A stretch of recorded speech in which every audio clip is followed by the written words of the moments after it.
Good morning, no, good morning, world. Good morning, Ontario, Canada, and all other places. Good morning. Welcome back. Um, again, I always like start these things. I know what I want to do, but then as soon as it starts, I'm like, well, yeah, what do I do here? Kind of like a little bit of a shock or excitement. But good morning, everybody. I am Monique Empath. I will be your resident psychic medium for today. And we will do the things that we do. We will answer some free live psychic questions here live. We will talk about psychic things. We will chit chat and we'll have fun and try to make the beginning of this week, I don't know, fun. Maybe a good morning, just a good morning, a good way to start the week. I do have a topic today, and it's quite. The thing is, I mean, I did think about the topic, but what I'm trying to say is, it's a rather complex topic.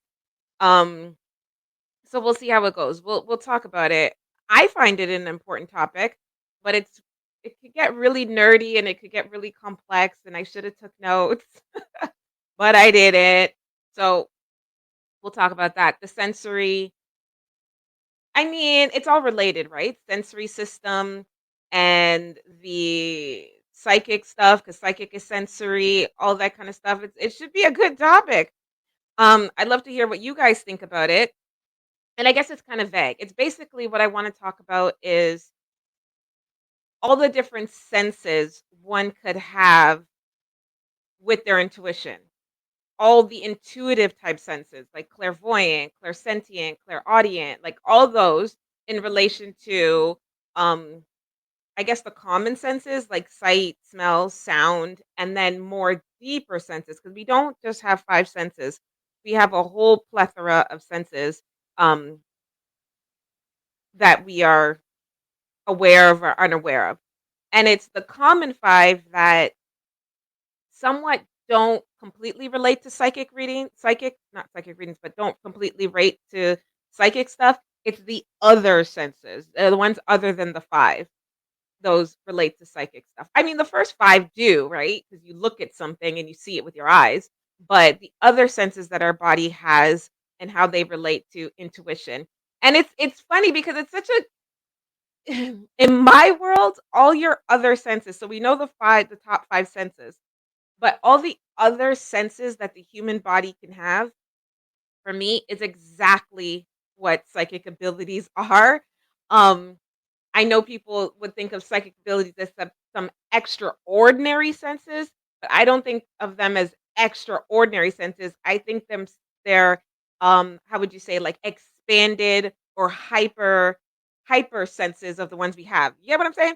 So we have a whole bunch of senses that can do stuff like even potentially predict the future.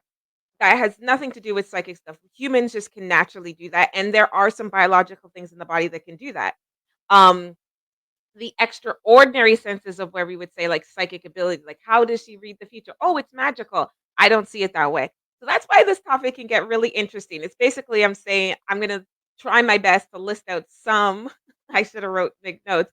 Some of your normal human biological neurological senses that we are somewhat unaware of, that we have or we don't notice. They happen so naturally we don't pay attention to them, and when those things that everybody has are on fire, that's what makes it look extra magical, right? That makes it look like, "Oh my gosh, she's got this amazing gift. Oh my god," because they're senses that we don't really pay attention to, right? So that's what we're gonna talk about. We're gonna see how that goes, right? It's rather complex. Songbird Zaya said, I've decided to take my own path and not listen to what other people say by getting my own place and starting my makeup classes. Good for you. Like you just did it. You're just like, listen, I'm doing this. And then the question is, but how's it gonna go? That sounds like me. That's exactly like my life. I do that too. I go, I'm doing it. I don't care what people say. You can't tell me what to do. I'm doing it. And then as I start doing, I'm like, oh my God. I don't know what I'm doing. Is this right? How's it gonna go? But I think that's exciting. That's very exciting. Hi, Chandra. Welcome. All right. So again, we're going to talk about the sensory system, the sensory system, different senses that the humans have, and what happens if those things are on fire, and what happens if one human has a sensory that is more stronger than somebody else. How does that relate to psychic intuition or being highly intuitive? And yeah, continuing trying to take the hocus pocus halamagokus scubanumanokus out of psychic abilities so everybody can see, oh, they're not so magical, mystical. They're not like, oh my gosh, this person is a great, I don't know, what do we call them? A great magical, mystical, psychic because they got their things passed down from whatever. No, we are making it rational and logical. And I keep saying I love a world where the mystical, magical stuff is taken out of psychic abilities, and everybody can see that these are some logical, natural things that a person can have or humans can do, and then you could appreciate your psychic reader much better. You can appreciate them as a person who has just chosen this direction in the past versus being intimidated by your psychic reader or feeling like they have some kind of power over you or they're like a god or that if you wanna be a psychic, you feel that you have to be extra special than everybody else, or you have to have some magical things, and then you'll say, "Well, I don't have those magical things, I could never be intuitive." Wrong. You can be intuitive. It's not a mystical, magical thing. It's just like any muscle or any ability to work on it and improve it, make that muscle stronger, and also it is just a human fact that some people are just naturally better at some things than others. So when you're not that naturally good at something, you just have to work a little bit harder at it. Um, yeah. So that's what we're going to talk about. Post your questions on any topic, though, on anything in the chat. And when we get to the question and answer part, we will answer it. Well, I will. I will answer your questions. We do have some rules and regulations on the questions, though, but we'll get to that when we get there. Okay, I'm going to roll my intro. I like saying that, I feel cool. Although, I am now making these videos available on podcasts. The world just this whole, like, social listen, I have this whole complaint thing about social media, but hold on, let me roll my intro and then let's get back into it.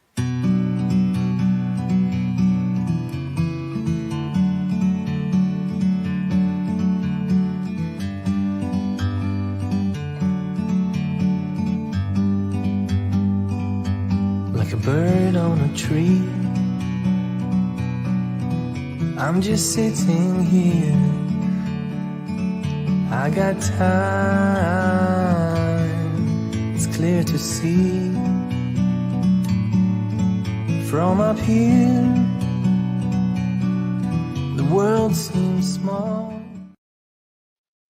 All right, we are back. Thank you. I thank you for the applause, guys.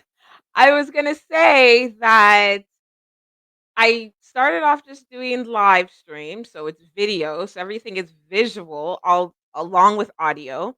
And then I decided to format these and put the audio on podcasts, which was fun because it's a lot of me talking and reading your questions, so it does work on video on audio, but then there's a lot of things that I put in video that doesn't translate over to just audio. So then I was gonna have to tweak that, and I kinda started did, and then the podcast was like, "Guess what? We don't just do audio now, you could put video on." And I'm like, "Geez, that's what I started with." So now I have to start to remember that some people could be listening to this just in audio, and some people can just be listening to this or watching this through video, and I have to accommodate for both. It's a lot of thinking. I need some producers. But anyways, so that was the intro. The intro is silent. It's worded. There's video, so if you can't see it, the intro talks about how I'm a clairvoyant, I'm psychic medium Monique, and I'm a clairvoyant. That's my main. I'm a clairvoyant and I'm empath, but clairvoyancy and empathy is the main way I give readings. And that me as a person in the psychic industry, I like to bind science and spirituality together. And that articulation of binding science and spirituality together is alchemy. Alchemy, it's science and spirituality really, but it's the idea that they're not separate entities. You can't that in a lot of in some views of spirituality, science gets in the way, and people say science is wrong, or science is this, or science can control them, whatever. And science, some areas or some people of science start to look at spirituality and say it's hocus pocus, it's mad, it's silly, it's pseudoscience. Um, I like to meet in the middle, so that's what I'm about. So here we talk about topics that are important to the psychic spiritual community, and I give my perspective of how I bind those together and what it means to me. Now, I don't just go everything I have to bind together. It's just how my mind works. I'm a skeptic and I'm also a believer. I'm a believer. I'm a believer. I'm a believer. I'm also a skeptic and a believer. I have all these things. So if you guys are laughing at my jokes, I have somebody to laugh at my jokes. Um so yeah, so I don't fight for for spirituality to make sense in science, and I don't fight for science to make sense or accept spirituality. It's just me. I am a type of skeptic and I'm a nerd and I love science. And I found that the more that I studied scientific stuff, there was, it made some of the spiritual stuff make sense. So of course, you can get a reading. The way it works is post your question. Let it be a specific question and not just a vague. Don't ask me what your whole entire year is going to look like. Don't ask me what your future is going to look like. Don't even ask me what your next month is going to look like. Something specific that you want to know, something you want to know what somebody thinks, or you're about to do something and you're wondering what the potential outcome is, or you're wondering those kind of things, something specific, and post it into the chat. I will start, and then when we get to the question and answer part, it will be there and I will know. So, of course, you can get a reading, AV Morgan. AV Morgan wrote, "Can I get a reading, please?" And we're here to tell her, of course. Modi Live comments in and says, "See, now I have to do that because of like now that there's going to be an audio version, I have to actually say what I'm saying, what I'm reading." Okay, so Modi Live says, I know those neurologists,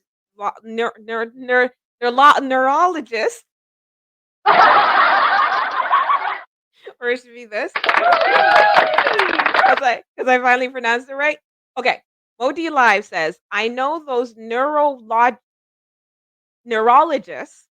who have done brain tests on mediums to see how their brain waves change when they are channeling. Yes, I've heard of those studies too.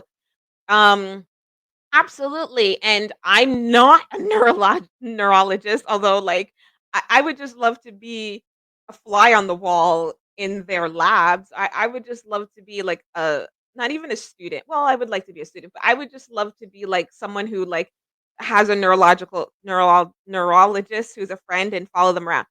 But what I understand is that it's interesting that they would do psychic reading or do studies on the brain while mediums are challenging. I don't know the outcomes of those studies. I don't really know. I know some stuff, but honestly, I never really read those things yet because really where I heard of it was on a talk show. And although I appreciate the talk show, it was a talk show. So I was kind of pacing myself to actually read, find where these actual studies come, and that's just a lot of stuff. Um so I was so the interesting thing is like almost anything you do where you're really using your brain is going to show on brainwave tests. That's the whole point, right? So if I sit here and I start eating chocolate, my brainwave pattern is going to present something. If I get angry, it's going to present something. So if they're doing studies on the patterns of a person channeling like a medium or something, There are gonna be different brainwaves patterns. So it's so the level of interest is to see what difference it does, what parts of the brain activates, what part of the brain deactivates, those kind of things. I don't think it would really be a study to find out if the person's psychic or not. Like, I don't think so, but it would be to say what is happening or how does that person's um brain patterns go. So that's yes, okay, so yeah, we are on topic. This is what we're talking about. Um, yes, I've seen your questions. Keep posting them and all those kind of stuff. Hi, Nicholas. Welcome. Who else we have? Lenice says, haven't seen you in a while. I'm in the hospital. Ah! I don't have a well, here's a kissy. Mwah! All right. So I'm so it's so oh well, you know what?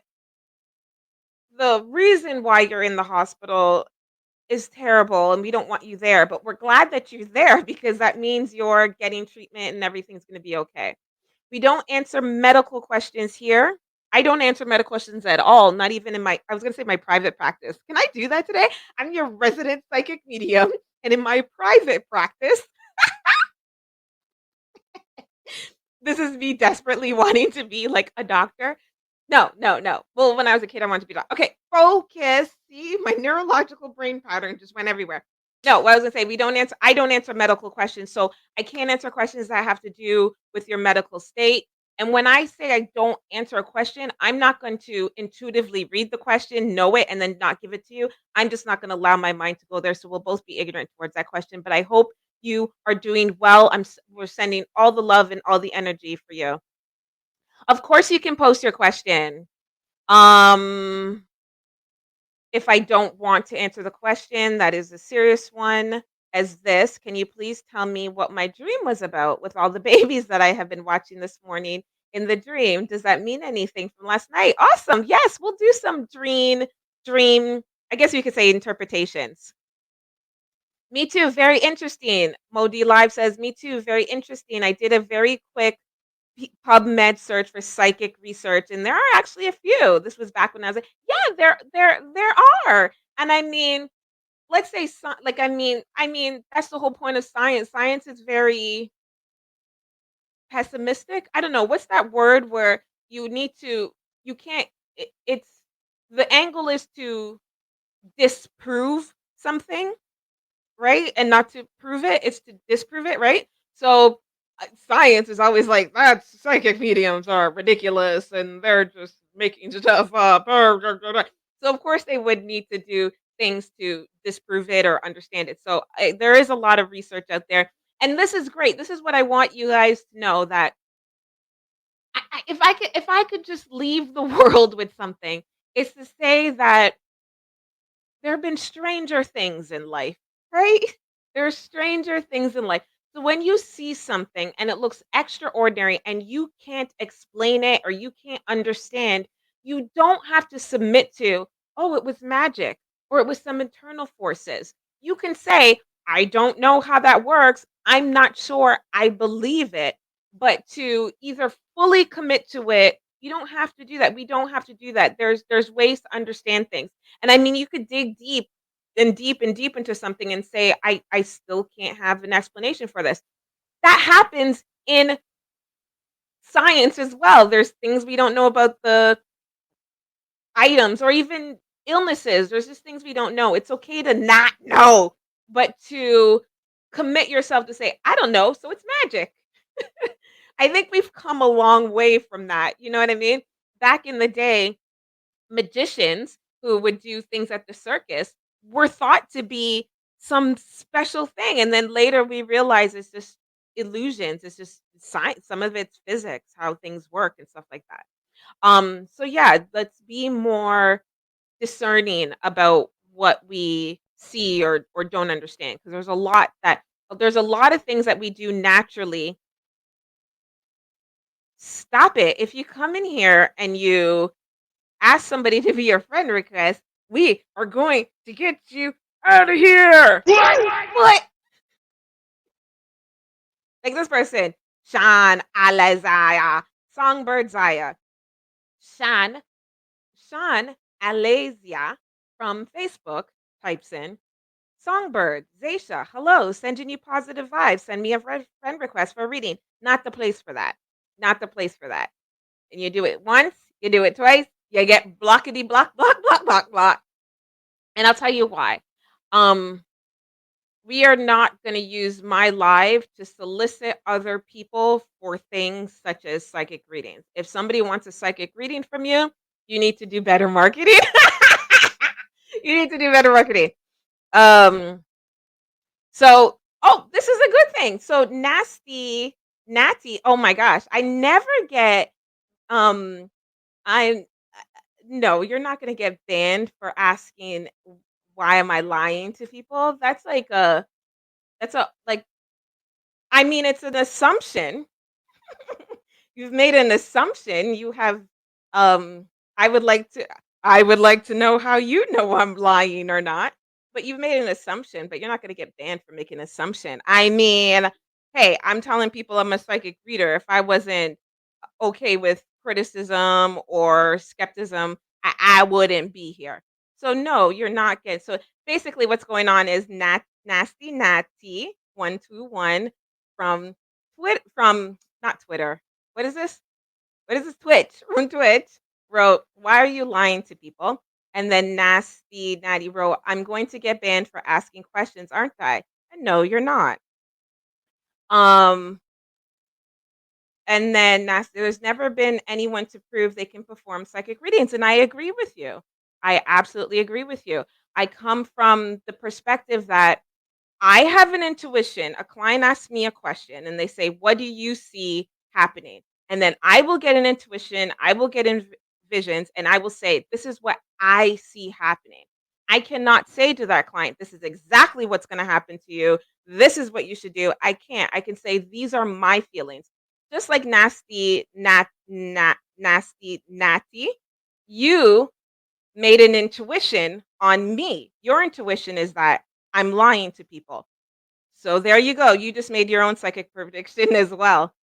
But I get what you're saying because a lot of psychics are saying, "I have the gift. I will tell you exactly what's going to happen. I'm so accurate." And I agree with that. I don't think even if they're accurate, how can you assert that without you can't assert that, and that's not the intention. The intention is that someone comes to me asking me my intuition of something, "What do you feel is going to happen?" And then so you speak in broad generalities and you call that psychic readings? No, it wouldn't be broad general. Actually, I don't. And see, notice the question of here. Post your questions in the chat. Be specific. I don't speak in. So, you have intuitions about a lot of stuff. Again, you just made another intuition. You made an assumption that I speak in generalities, but you're asking questions. You're not really making that assumption. So I can't really say nasty, natty that you're making that.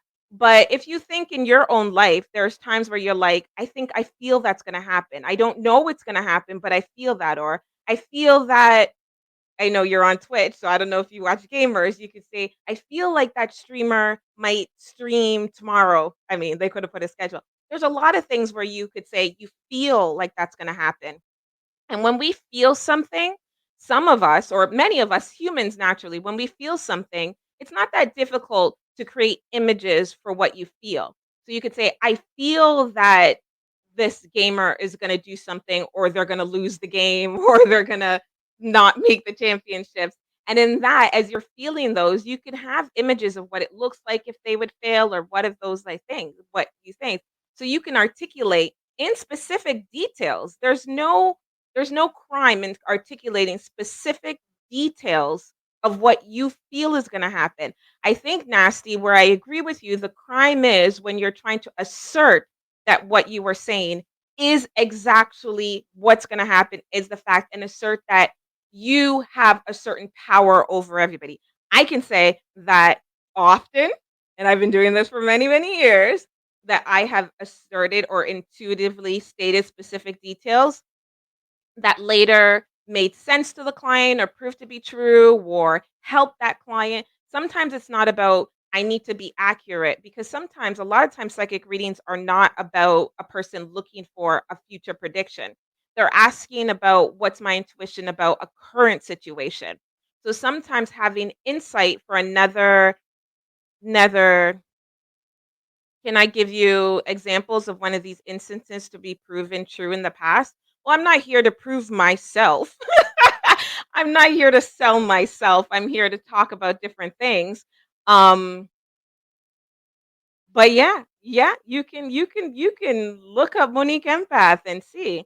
But um, yeah, yeah. I've said that clients have said proven true. So I say, I think you're going to get this job, and I think you're going to get this job between Monday, March, and April, or whatever day I just kind of came up. And that's it. I'm not saying that will absolutely happen to you. I'm not saying it's going to happen to you. I'm saying that's the feeling and that's what I get. And then the client will come back and say, "Hey, I've that's actually happened." But anyway, so that's what keeps me in business. Um, so anything more that you want to know about me or understand about me, you can visit me on my website, moniqueempath.com, nasty nat, and you can find out how I perform my services. Yes, I have a licensed business registration. I'm licensed with the government. Yes, I do. I pay taxes. I report to the government. I have legal obligations. And yes, I do. So you can find out more. All right. So, anybody, let's get back. So, basically, I wanted to talk about oh, I see questions. Awesome, I'll post those.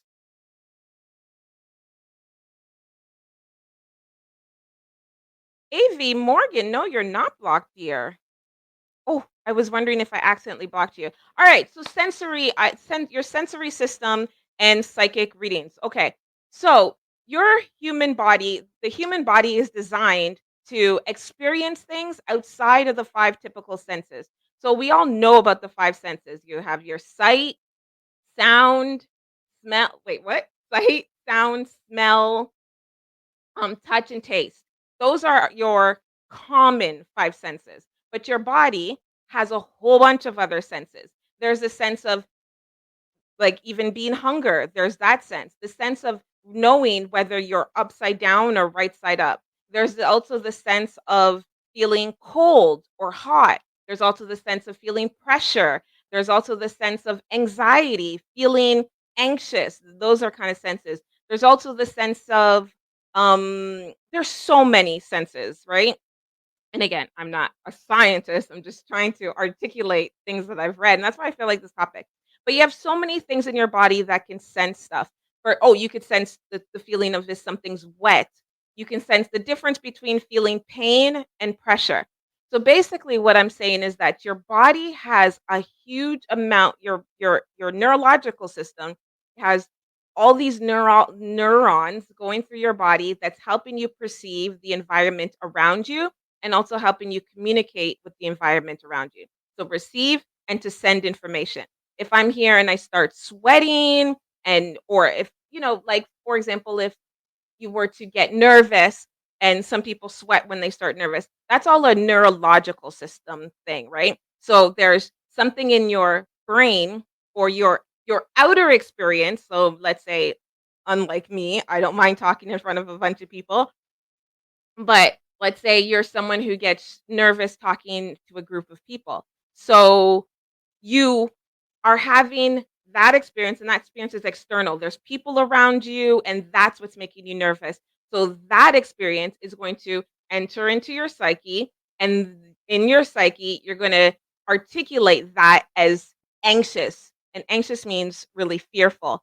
And then, so your neurological system is going to heighten the fearful senses in your body to create all the things that make you anxious. You might get tense in your body, so it will literally tense up your muscles. So we think, or we like to think that, and I say we because we like to think that we have we have control over that, or that if I tense my muscles, I'm doing that. Like I'm consciously going, I'm going to tense my muscles. But there's other parts of our body where you're doing it subconsciously. So because you're anxious of the crowd in front of you, you wouldn't say to yourself, "Oh my gosh, talking in front of a crowd makes me nervous. I'm going to purposely tense my body." You're not. That experience tenses your body for different other mechanisms to happen in your system to help. Well, now your brain is perceiving there's a threat, so tensing yourself is helping you get rigid in case you have to fight or flight. But, in that situation with the people, there's no actual perceived danger. It's a perceived danger that you have in your head. So again, you received an information that caused a neurological reaction within inside your body from what you perceived. So that is always happening, constant happening. Also, like this is rather interesting. Because I personally know someone with a neurological disorder. Um, so I've got to see firsthand of I don't have a neurological disorder to that extent. I don't have a neurological disorder to that extent. And so certain things that I do naturally and I don't even think of, I've recognized them in this person or had to recognize them because I'm like, why are they acting like why are they doing that? That's so you know? And then I had to learn, oh, that's actually a neurological thing. For example, I knew a person with a neurological disorder and they couldn't hold on, let me get something. An example. They weren't able to hold, well, this is a little bit firm, but they weren't able to hold, let me not get any like this is not non-sponsored. This is non-sponsored from Evian water. But this person with the neurological disorder was unable or had difficulty holding any kind of plastic bottle that wasn't firm because their neurological system was, I guess you would say, challenged in a way that they could not gauge whether to how hard to hold it or how light to hold it. They would either hold it so like grip so lightly that it will fall out their hand, or they would end up gripping so hard that they would actually squeeze it too hard and all the water would come out. Now, the interesting thing is, no one has ever taught me that. No one has ever taught you that. There was never, I mean, you could say when you're a baby, but there was never really anything that said that taught you to look at something. How is it that you could look at something and then somehow it seems like magic, but it's not? Know how strong or how weak to grip it. It's not only just looking at it, it's by the time you get the feel of it. And think about it when you think something is going to be heavier than it is, and you pick it up and you pick it up with such force. So there's a sense of looking at an item, perceiving that this item should be light, and then you go to grab it and it's either heavy or whatever. So basically, there's a lot of neurological sensors around your body, on your skin, on your deeper skin, in your veins and everything from the littlest particle in your skin to deep into the muscle tissue. The reason why I'm talking about this is because I'm trying to bring awareness that we do have a lot of sensory points within our body that is perceiving and receiving information from the world around us, and as well as we're giving out information at a world.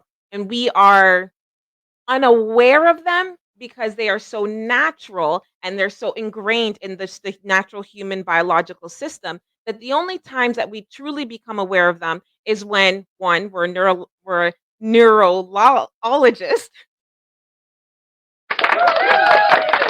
Thank you, I pronounced it right. When we're a neurologist, or when there's a deficit or a problem or a challenge, then we realize, "Oh, okay, there's something wrong there or there's something." So then that's when we realize, "Oh, there's sensors." So anyway, so where this kind of ingrains with the psychic thing to an extent is saying that there's a lot of things that you are receiving information that you're receiving from your environment and that you're putting out your environment that you are unaware of. Okay. So for me, when I grab a bottle such as such, right, I don't worry about if I'm going to grab it too tight or if I'm going to spill the water out or, it's more like this. It's more like there's water in it and you squeeze it too tight that the water comes in. And some people, I guess there's different neurological challenges, disorders that have that problem. Parkinson's, autism, some type of cystic fibrosis, some other muscular things where it's a neurological disorder. So It's amazing what your neurological system is doing for you that you don't even realize. So me, I never think of that. I never consciously think that I've actually looked at this thing, gauged, or even this chair, how far it is from me, which is kind of funny because looking at it in the camera and the monitor is a little bit different from it being next to me. So in the monitor, I'm like, oh, okay, there. But when I look at it, I can gauge it a little bit better. So, anyways, again, going to say that there's a lot of things that we do and we interact with our world that is reliant and dependent on our sensory system, but they're dependent on sensory systems that we aren't aware of. So we don't think of it, right?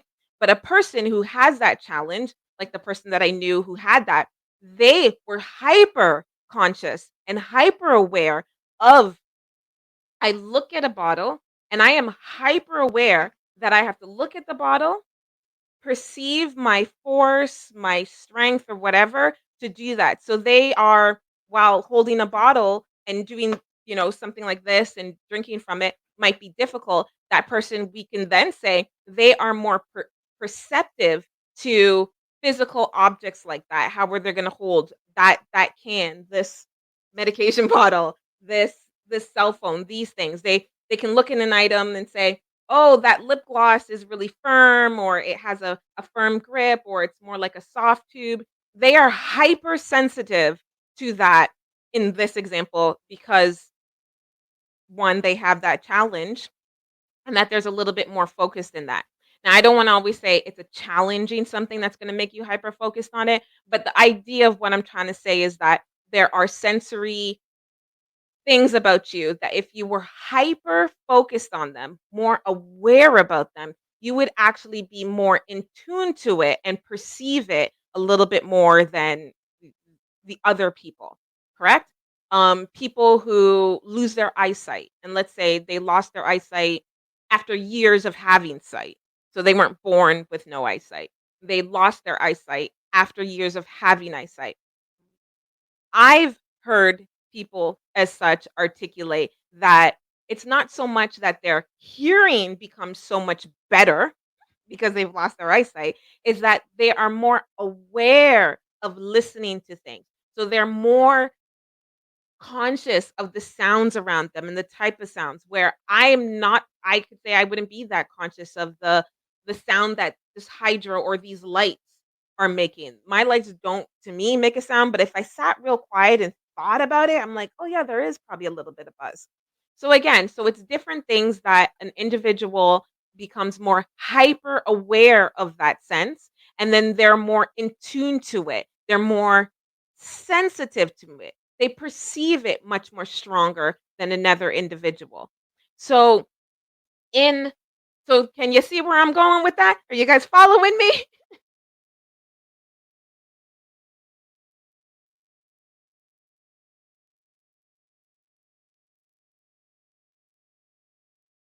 Do you see where I'm going? Can you guys following me? I'm just reading Nasty Natty is continuing to express her feelings and the feelings of many. So this is a place to express feelings. I'm not going to stop. So continue. Um, so yeah, so it would make you again, so it's a high idea that you're just hyper sensitive, you're hyper aware to those things. Now, when it comes to psychic abilities or psychic things, there's again, if you've been here with me before, you know I'm very divided on my psychic community that I can't say I'm an outcast in my psychic community. I'm not because I'm very welcoming, and there's many who think of the way. But there is this idea that psychic abilities are like special gifts or special things that are unique to that individual and that they only have it and they were given it by, and I hate to say it, by God. They say that they were given it to by God and you should trust me and those kind of things, where I come from the perspective that there's a if somebody was, for example, somebody with empathy. So empathy we know is not hocus pocus alamagocus, although there's some people who like to take empathy to higher levels, but empathy is not hocus pocus alamagocus. Empathy is the ability, or we've talked about empathy before, and I have other videos on it, so we should, let's just give it a little summary. So empathy, for example, is the ability to, in your own self, develop the emotions of something that you witness or hear, well, witness. So see, see or hear about, observe, without it actually happening to you, right? So that is not mystical, magical, just psychic stuff. That is an actual thing that humans have. Again, psychics have labeled that to be a little more extravagant than it is, but empathy is a real thing, right? So when you watch somebody get their toe run over, I always don't wanna get too dramatic because some people who are very sensitive in here, I don't wanna, trigger you. So I don't ever wanna say something dramatic, but let's just say somebody who got their toe run over, right? And you are observing them with their toe run over. You didn't get your toe run over. You or don't have an injured toe. But observing that causes you to cringe and you almost like internally feel the pain that they have. You physically empathize, you cringe, you whatever. You might even cry, right? So the ability to you're crying, nothing's happened to you. Your toe's okay. Yet you're so emotionally distraught by like feeling of it that you cry. So that is something, and there's a whole science on empathy, and there's a whole further science on mirror neurons. And mirror neurons fire are neurons in ourselves that fire when we witness something happening or observe something happening. So there's neurons that could make me cry if I start to feel sad, and there's mirror neurons that will make me cry just for seeing something else. And those things again were ingrained to us from birth and childhood because that's how babies learn. That's how we learn when the baby sees the mother smile and the baby's "Ah," and it looks up and it sees the mother smile, it sends off a mirror neuron, fires a mirror neuron inside that baby. So then they have that emotion. So then you are able to mirror and you're learning emotions, and that's how we connect as humans. Empathy is a connection thing, right? Okay, so mirror neurons. I'm not a scientist. Anything I say here that does have some sciencey word, I advise you to look up yourself. If you're that interested. I'm just like like all the scientists are in the back doing the real work and I'm sitting there observing. I'm like, let me go tell the people. Like that's me, right? But I'm not the one, whatever. So if you really want to understand this, go look it up yourself and do your own research. So here we go. So mirror neurons, for example, neurons. Where do neurons exist? Inside your body. Inside your body. I'm glad that you guys like this topic. Good. HSP process. Yes, I do have thoughts on that. Beth Beth from Facebook writes, "Any thoughts on HSP processing?" And she also writes, and Chandra, "Do you see your love question?" Oh, wait, no, I'm doing 10 things at once. See how my brain just did 10 things at once? Chandra Waddleworth. This is why I have to practice.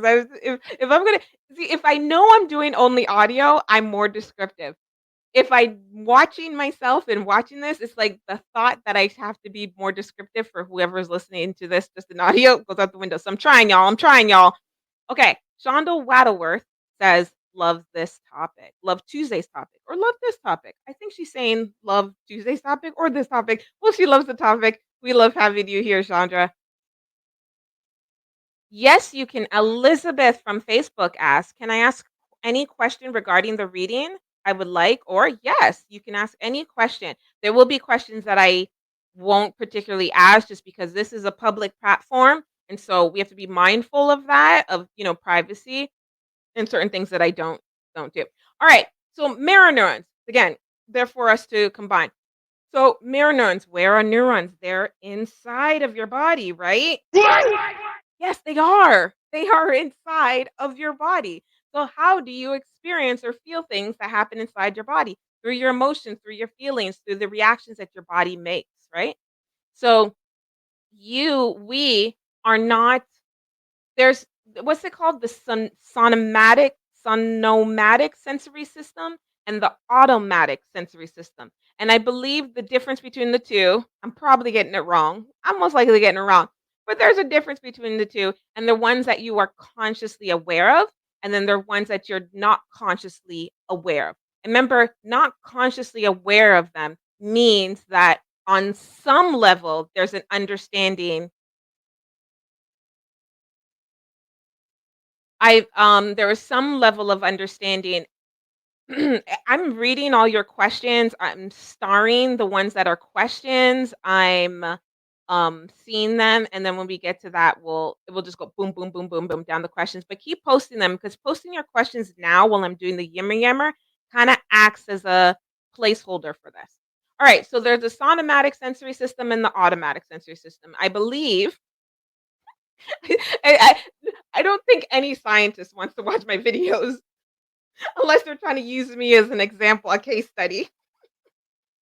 But if they were, I apologize. But anyways, but that's the thing. I'm not here to like drop all this like education knowledge. We're here to have a discussion about things that I've thought about and provoke some insight to learn about this if you want, or just hang out with me while I yimmer and you guys can see how my mind works. Okay, automatic sensory system. So it's stuff like your liver. So your liver does its thing. It's emptying and it's clearing and it's stuff. I believe early mornings and at night when you go to bed, I think your liver is more active at night. I think that's how it goes. And it's actually churning and doing stuff. But you are not completely aware of it doing that. Just like your digestive system. You're aware to some extent of your digestive system because there are sonomatic sensory things inside your intestines where you can feel your bowels moving or you can feel like your stomach whatever or you feel extended when you've eaten a lot you feel, but then there's also the churning of certain things, the bile, the gases or whatever that you don't feel, your heartbeat. So your heart beating, that's the automatic sensory autonomatic. Just go with me. Your heart beating. I can't We would say I'm not consciously controlling my heartbeat, right? My heart is just beating. So what I'm trying to articulate is there are things that are you're receiving through your sensory system, things that you're putting out that are just happening where you don't have control of them. And so when you don't have conscious control of something, you don't pay attention. Think about it. Think about when somebody says, "Pay attention to your breathing," and then all of a sudden you start thinking about your breathing, then you start breathing weird. You know when that happens? It's like, "Pay attention. Are you breathing from your chest or are you breathing from your stomach?" And then when you stop to think about it, you're like, you start breathing, right? Because now that you've become aware of your breathing, you are aware of it, right? You're already doing it. You're just aware of your breathing. You then are so sensitive to it that you might act different or whatever. But then I mean those were meditation exercises to be aware. So anyway, so that's the idea is that there's a lot of sensory information coming in and out. And again, I haven't even touched on the psychic part of this. I'm just talking about normal human being without psychic stuff. A lot of sensory stuff. I'm just trying to give you a lot of examples or bring to your attention about how many things. Again, the heartbeat, your breathing, the expansion of your breathing, but the expansion of your diaphragm. You know, when we become aware of our diaphragm is when we have the hiccups. And that's the only time that you actually pay attention, like you remember that oh yeah, there's a diaphragm in there, right? Different muscles, so my fingers, my the way my body moves, so I can say I'm a hand talker, which as you guys can see, I am a hand talker. So on some level, I'm aware that I'm a hand talker, but on some levels I'm not because I'm not saying to myself, I'm about to point my finger as I do this as I talk. It's all subconscious, unaware. Okay? So I'm trying to bring in these words subconscious, awareness, unaware. Bring to your awareness. These are all psychic terms that are going to come out as I continue to talk, right? Um Modi Lives, right?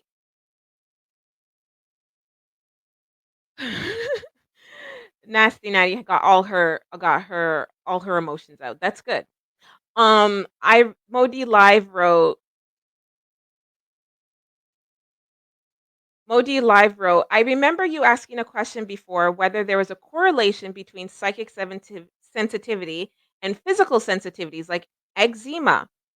and she wrote, Modi Live continues to say, some similarities to this current topic. Yeah. And that's, again, that's like something that we question and we wonder about. And we wonder about them because, again, of what I'm saying, that your sensory system and how things work within your body, there's a whole bunch of things happening to your body. Things things happening again to your body, things you are putting out. Again, I'm a hand talker. I consciously know I'm a hand talker, but I'm not consciously aware of what exactly I'm doing with my hands at what exact point. Now, there's body linguists out there that can make that correlation because they become hypersensitive because they studied. So they can say, some of the ones that I've heard about is that, some of the ones that I heard about is that if my people use their right hand for the future, their left hand. But I mean, it's not always set in stone because it has to do with a lot of different things. Hi, Vivi. It has to do with a lot of different things. Um, so yeah, so things that you're aware of. So where am I going with this? So if we became aware, again, the example, your heart is beating right now and you are breathing right now.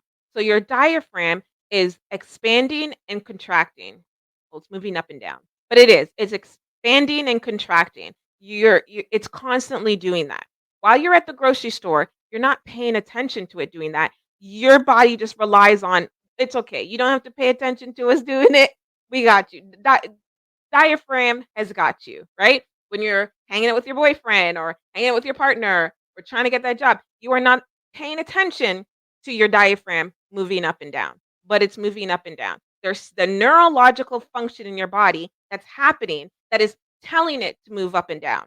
If that neurological function that tells your diaphragm to move up and down, if it was impaired in some way, that's the only time you would recognize it when it's impaired and you would start breathing heavy and having a hard time breathing and gasping and then you find out you have asthma or something, right?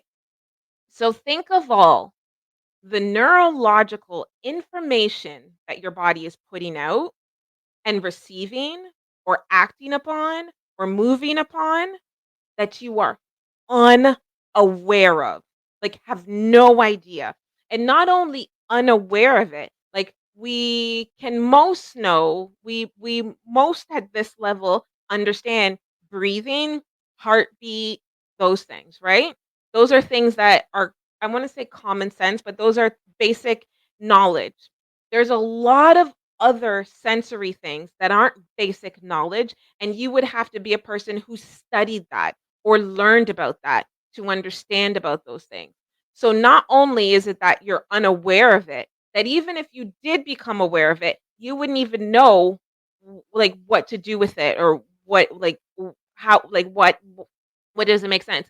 I remember it was only till grade I was in high school, so it must have been grade 9 where I took that biology class, and she did the experiment of how, like, she had these balloons inside a bottle with a thing on the bottom, and she pulled it down, and then we saw the balloons expand. That was the first moment. So, grade 9, I must have been what, 15, 14? Grade 9 was the first time that I understood that breathing happened, not because I purposely did that, but because my diaphragm moves down. So my breathing has to do with my diaphragm. So there's a neurological thing that tells my diaphragm to go down, and then that lets air in. And when I'm conscious of it, I can activate my diaphragm to go down. I was gonna like pass out as I'm talking about breathing, right? Because that's how funny it is. Um, yeah. So again, I've been breathing pretty well, I might say. I think I'm good at breathing from birth. Did I have a breathing problem? No, I didn't. I did have a family member who had asthma, so ugh, that's scary. But I didn't have any breathing problems. So I've been breathing pretty good from birth to 14 on my own with no help. But it was only till 14 that I actually understood what that breathing was. And then it was later in life where I started to take meditation that I understood how much I can control that on my own. And then that's a practice, right? Okay, so now when I'm nervous or something and I start to hyper hyper hyper help me out guys, I wanna say hypervigilante, hyperventilate. This is why I say, when I say sciencey stuff, just listen and then go find it out on your own. But when I started to yeah, so now when I get nervous or something and start to hyperventilate, and when you're hyperventilating, you think you have no control. Now there's neurological stuff that thank you. Thank you,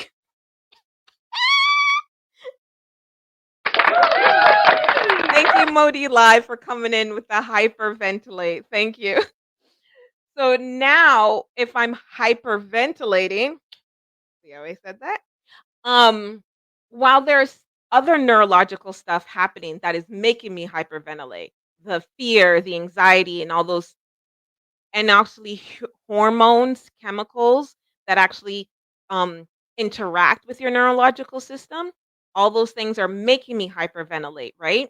So those are, for that situation, it would be automatic. It would be something that I, in a sense, don't have conscious control of. They just happen. But when they happen, I can remember to consciously control it and then to consciously say to myself, slow down your breathing, slow, and then try to um redirect the chemical and the neurological energy, right? So again, think about all the things. Again, 14, I've been breathing my whole life. Think about all the things that you've been doing your whole life where you don't need to actively consciously know how to do it. Walking, we take walking for example for granted, that everybody knows how to walk. But if you stop and you're trying to tell somebody, you're not a physiotherapist, you're not somebody who stares, but you're trying to tell somebody how to walk, it takes a moment to think, like, how would you tell them how to walk? Like, not only tell them how to walk, but actually direct them without touching them. Direct them how to walk. Like, bend your knee. How would I describe how to walk? Like, you know what I mean? So it's things that we do and we don't pay attention to it. So again, going back to your sensory system. Now, somebody had said something about the skin. Here we go. Modi Live from YouTube wrote, Modi Live from YouTube writes, sounds weird, but our skin can sense the clothes on our skin, but I don't really feel the clothes. Yes, exactly. Your skin is a, like, I mean, I was gonna say your skin is the best sensory tool, but it not like okay, hold on. Scientifically speaking, your external senses, things that you feel externally, right? So things that are outside of your body that you experience, or you're going to experience it through your skin. You're going to also experience it through other things, but let's just narrow this down through your skin. Your skin has so many sensory receptors on it whatsoever. So many sensory receptors on it. You know where's another good example for this? Thinking about face recognition. I don't know if this might be a bad example or a good example, but face recognition. You know, the idea that you hold your, oh, I thought I had it. I don't have face. Oh, because I touched I have a fingerprint. Okay. So face recognition. So you hold your phone up. There's sensors within the phone that are going to bounce off your face. You can't see them. And I don't think any of us in here are like technical, are techs, that is engineers. I mean, maybe there's an engineer watching, say hi. But anyway, so I can't see these sensors, but there are sensors in there that are gonna recognize or bounce off my mic, bounce off my face, all the points on my face and all the things on my face, and it's going to recognize my face, and then technically my face is sending information back to the phone. So that's a whole communication that you cannot see. I am not an engineer. So to me, when that happens, I'm like, that's fucking magic. Excuse my language, but I'm like, that's magic. Like, I just think it's magic. My laptop has face recognition. My phone, none of my My phones don't have it, but my laptop has face recognition, and just because I'm an old fart, I just haven't put it on, and every time it says, "Oh, I'm just like, "Whoa, that's it's so, like, magical that it can do that, like, that's so cool." And then I don't activate it, and then I forget about it, and then days later it goes, "Would you like to activate face recognition?" I'm like, "Oh, you can recognize my face." So again, because I'm ignorant to how the workings of that, so to me, it just seems magical to the point it, like, overwhelms me every time, right? So again, think of all the sensory things that are happening within your body. Now the skin is a very interesting one because the skin is we can sometimes physically observe an energy. Now I'm switching over to psychic words, but we can sometimes observe um a sensory perception. I'm trying not to use all the psychic terms because I then want to graduate into that. Um so okay, so I'll just jump in it. So goosebumps for one are something that is something that can happen outside of our environment, like as if we hear a great song or a beautiful voice or a baby crying or a scary sound, and then we get goosebumps. We get it affects us, right? And then we get goosebumps. So the goosebumps are a good way to see your neurological system at work through your skin. The hair standing up, or when we get flushed, like I'm dark skinned, so when I get flushed, it's not that obvious, but you can tell, you can tell. Or if I'm sick and my skin starts to look a little bit darker and ashy and it doesn't look as vibrant. Like you could see, I mean, those are blood and those are some physical things. But what I'm saying is that you can sometimes see your neurological system in play and its effect on the body. So remember, the neurological system is like the energy you can't see, the face recognition sensors that I can't see. The effect that those sensors have on the phone is that the phone opens up and then the phone opens up on my main screen. Now, the neurological sensory and like is if I get goosebumps is that I've been affected neurologically, energetically, electricity, electricity. I've been affected electricity. I've been affected with electricity. Okay, and then the effect of that I see. So you see the outcome of the energy that enters you, right? So when you are interacting with the world or moving about the world, there's a lot of sensory, biological sensory stuff that are going from you outside to the world and from the world to you, right? The effects on them or how you would know that's happening is how you feel in your body or the effect that it has on you. If I'm walking by and I see a really hot guy, I'm going to get all like bubbly and googly inside, right?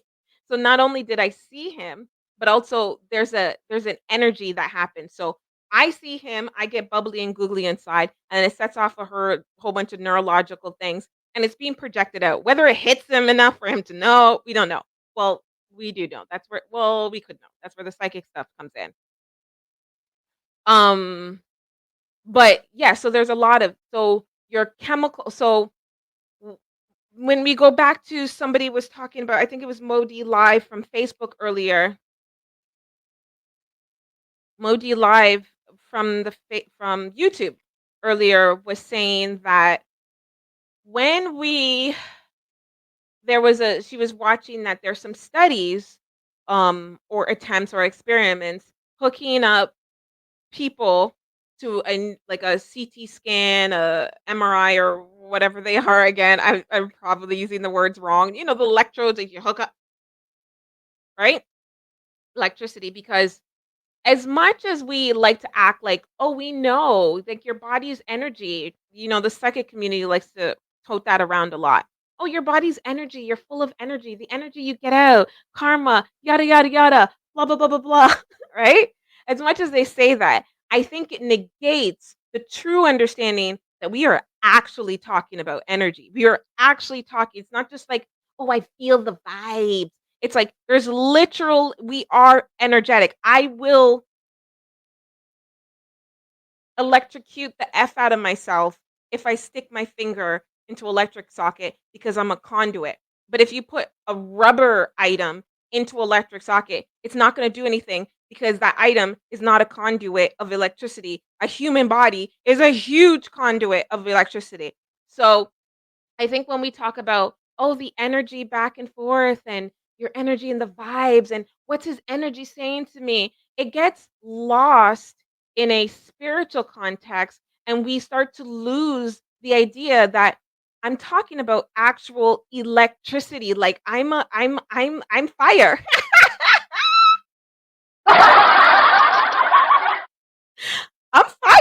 I'm fire, right? I'm lightning and thunder and the lightning and the thunder, thunder, lightning. Okay, right? I am Imagine Dragons. I am lightning and I am thunder. I literally am, right? So again, I lost my train of thought. Okay, so when we say electricity and stuff, so when you hook up those electrodes to the head, and most of us, I think, well, not most of us, but I think many of it's more likely that you've experienced those electrodes hooked up to your chest or your heart, like a cardiology exam or something like that. Um, but we see on TV or we heard, or maybe some of us have experienced where they've been hooked up to our head to test our brain, check our brain for different things. Um, but it's electricity that it's reading because you conduct electricity with different actions. So different actions create different electrical impulses, right? So it's like your body's like zzz, your body's fire, your thunder, your lightning, right? And then different combinations of the energy within your body creates different types of external energy. So if I'm daydreaming, for example, the lightning and the thunder and the lightning and the thunder in my body is going to create um a certain formula, I guess you would say, of electricity that can be read and measured, right? Now we can't read what I'm literally thinking about through these devices, but we can read whether it's pleasurable, whether it's fearful. And again, there's more translation. So we wouldn't read, science doesn't read, oh, that's pleasurable. Oh, she's thinking of something fearful. They read the parts of the brain that it activates. And then those parts of the brain correlate to different responses, right? So there's the amygdala, and if that's highly activated, then that means the anxiety, it activates the fear and the anxiety. Now they'll say it activates the fear and the anxiety, but the deeper concept is that when the amygdala is activated, it releases types of neurological information that causes the body to prep for fight, to prep for run, to prep for stuff, right? So again, the further thing is that those neurological, when the amygdala is activated, it sends neurological system, and then my hands will get tight like fists. Okay, the what do you call these in like this, like the dextremities? Now we're just making up shit. The the extremities of my hands will clench. Um, my digestive system will cease. It will stop. Um, my eyes, my pupils will open wide to take in more information. Okay? So again, science is not saying that when the amygdala is activated, the person is fearful. They're saying that when the amygdala is activated, these things happen. Then, upon observation of those things happening, they can see what that body's outcome would be, which the outcome of those things activated is to run, is to fight, is to whatever. So, again, neurologically, in energy does not have it's encoded, but it's like energy is the thing. How it expresses itself is how we recognize it. Again, now going back and back and back again, is that, again, what I'm saying is that you are electricity, not in the hocus pocus guru alamazocus way, the thing that science doesn't like, the pseudosciences way. I'm saying you literally are electricity. And the electricity that you receive in your body can actually cause your body to create certain feelings, emotions, actions, and essentially behaviors and choices, right? And then that's how we receive it, right? There's a lot of electricity that you receive from your environment that your brain's like, "Oh, we know what to do with this. We'll just process it that way." Again, going back to earlier when I was saying that person that I knew that their neurons weren't able to control grip, the strength of how much you need for something to how little you need for something. So that was something where they're receiving information, they're looking at the bottle, and then the idea of me, I just look at the bottle and I grab it. Like anything, I can pretty much know, like whether I can look at it and say, and my brain knows that's a hard object, what kind of firmness to have. I don't think about that. So again, I keep saying, think of all, well, we can't think of all, but I'm inviting you to understand there's a whole bunch of sensory things on an electricity level. And again, we understand that electricity in the body creates certain neurological responses, including chemicals, which include hormones and feelings that we are unaware of. Imagine if you were aware, and there's like, in my little research, in my nerd research, I got up to, outside of the five, I got up to, I think it was 15, so 20 altogether, other senses that the body has. So sight, sound, touch, taste, hearing. There's 5, like, I've gotten to 15 more. Um, there's a lot, and, like, reading all these things, and then it's like, you have to read these books, and you have to get these books, and you have to read these books, and understand these books, and you have to take notes, and all this kind of stuff, it's a lot. So, I kinda checked out. I was just like, "Okay, I get it." Now there's a pseudoscientific explanation saying that the human body carries about 360 senses that can be accounted for that we know of. Um, but I don't know. I mean, sure. I mean, it's a little bit interesting that it's 360. But I mean, there's a lot of synchronicities within math and science, right? So again, we know of the common five. Then if you're nerding out and you're looking at the sense the propriet pro pro prosen there's a lot of senses and I can't pronounce them, but again, the sense that lets you know if you're upside down or not, the sense you know if you're on solid ground. You know when you are walking on the ground, like walking down a sidewalk, and then the sidewalk goes from like concrete to like maybe grass or concrete to carpet. There's a sense in your body that would recognize that and knows how hard you step. Have you ever, or like when you're going downstairs and you don't realize that you've gotten to the last step and you step kind of hard? Those are things, right? Those are moments when we can realize, oh, there's a sense that helps us with that. Anyway, so there's a lot of senses that the body is experiencing that you can't see with your eyes because it's electricity and like electricity, and you aren't aware of them, but they are actually taking effect and causing actions and correlations and opportunities and insights and what we sometimes feel is serendipities happening that you weren't aware of. So when it comes to now the psychic part of this, when it comes to like psychic abilities, right? I could speak on clairvoyancy. So again, clairvoyancy for me is the idea that when I get an intuitive feeling, it doesn't just stay a feeling. That feeling causes my brain to create images for that feeling. So if I get, in the simplest terms, like let's say if I got cold, right? And it's not really like, but whatever. Let's just say if I went outside and it was colder than I thought and I got cold. So the feeling is feeling cold, right? My brain would then start to create an image of that cold feeling. Is it a physical feeling? So then would I start to think of my body, or is it like a cold feeling, like an emotional cold? So I start to think of the experience. So anyway, so that's how my clairvoyance is. My clairvoyancy is I get visual, my intuition translates in a visual scene, visual images. And then when I'm reading people or myself or whatever, or the situation, I look at those visual images and then I just articulate what I see. Okay. So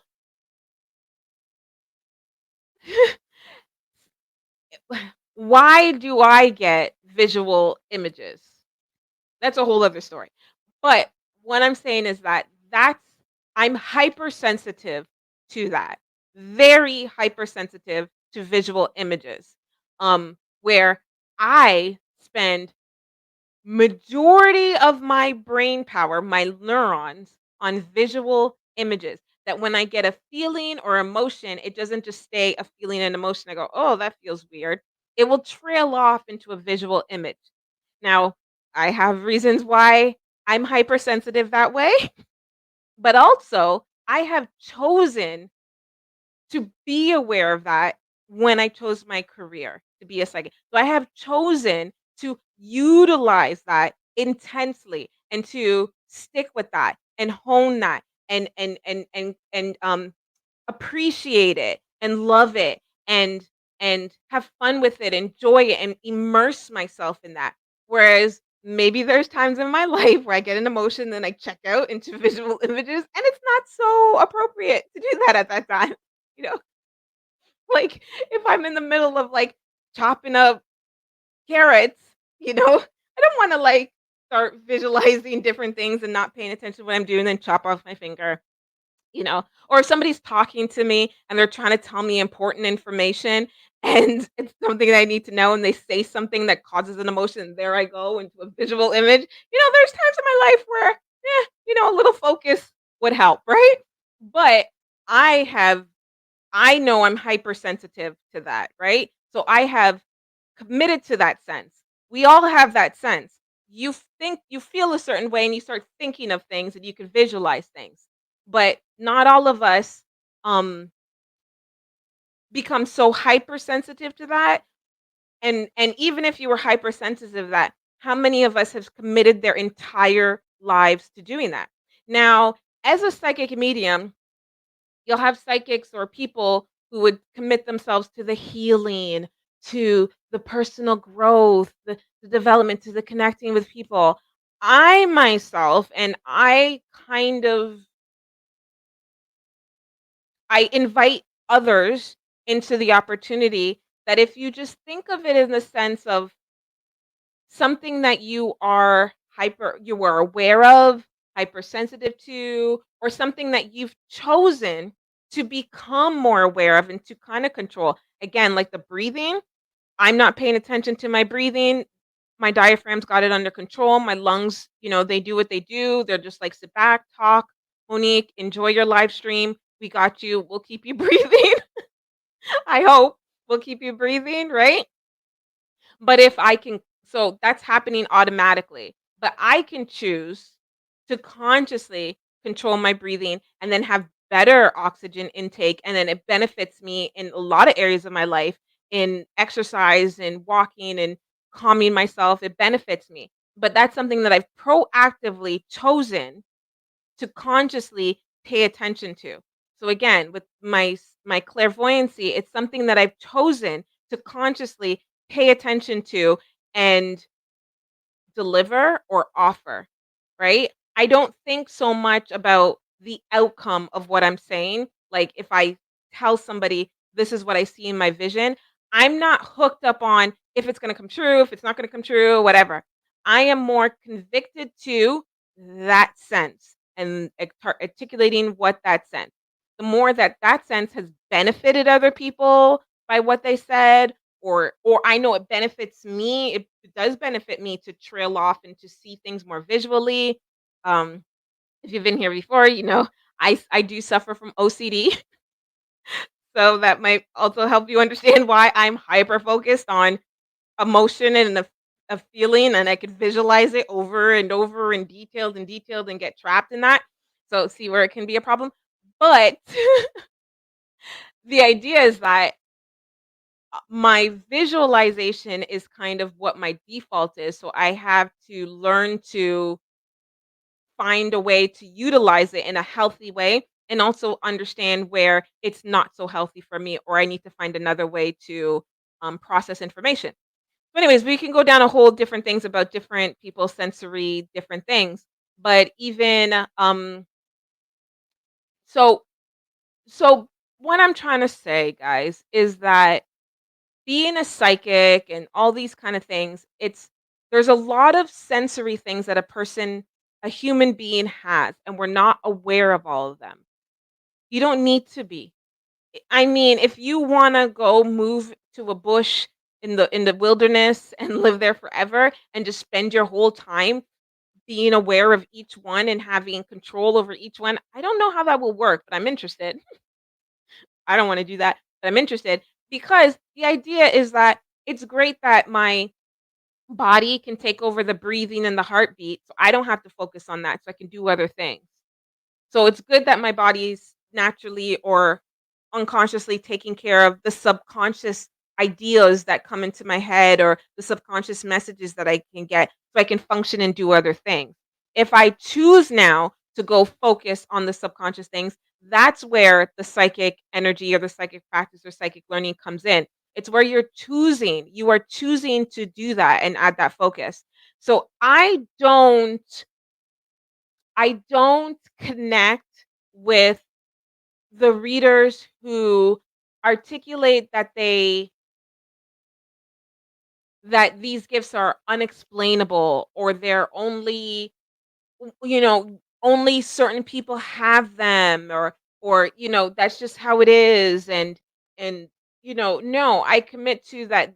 If you're a human, that means you're doing human things. You may be, for whatever reasons, hypersensitive to that area or that area, but it's nothing that no one else can take that focus and learn. Now, when it comes to that, when it says, "Oh, somebody is hypersensitive to visual images would cause clairvoyancy and that," right? And I'm like, let's say I'm hypersensitive or you're hypersensitive to that, and that's how you get it, right? And I'm not clairaudient really. I don't hear external voices. I don't get that. I don't see ghosts or I don't wanna be dismissive to people who have that experience, so I don't know what the term is.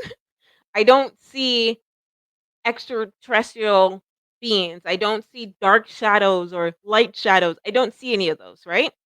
That's not where that's just not where I'm hypersensitive. Could it be that I can take time to identify the ability to see things beyond what my natural eyes see, like, to see energy, see the lightning and the thunder going through somebody's body, such as auras. Oh, auras is a good example. Is it possible that somebody could see auras and they see colors and they're very sensitive to light and all those things and they see those things and they feel that they could see energy. They can literally see electricity going back and forth, right? I personally don't care to do that. Not because I think it's wrong, it's just that I don't need to do everything. I don't need to be everything to be all to everything and everything in the world. Like, I don't need to be. I don't need to be clairvoyant, clairaudient. I don't need to see chakras and see your future and see your past. I don't need to see the dead and the living and that. I don't need to be everything to everything. There's room enough for other people. Okay? I don't have to be that one to do that.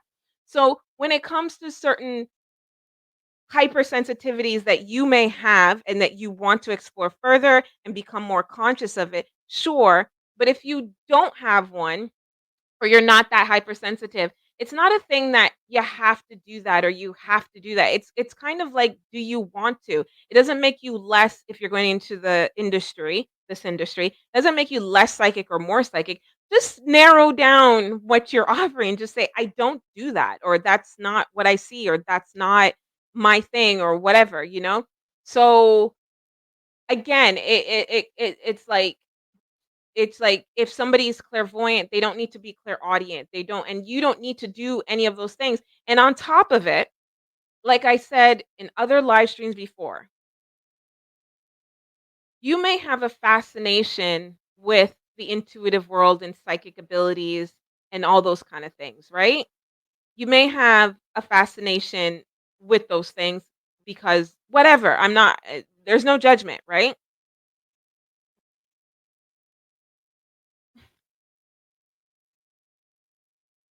I guess what I'm saying is that if a person finds themselves as not as intuitive, or they've practiced their intuition and they're just hitting this is as far as that they can get, and they want to ask their psychics and their spirits of how to become more intuitive.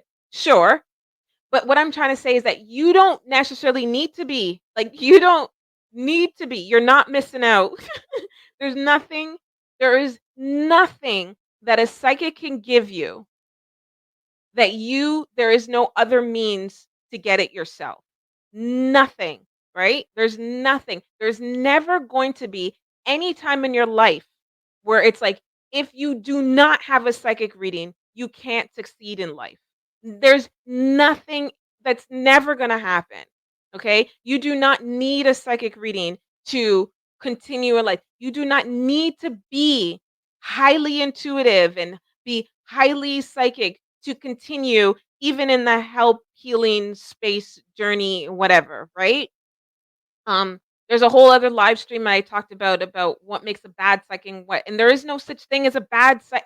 You can't be a bad psych. You do what you do. If the client doesn't find value in what you've done, then they don't find value in what, then move on to the next. You know what I mean? You are who you are. So I think also in this community, we'll look at different people.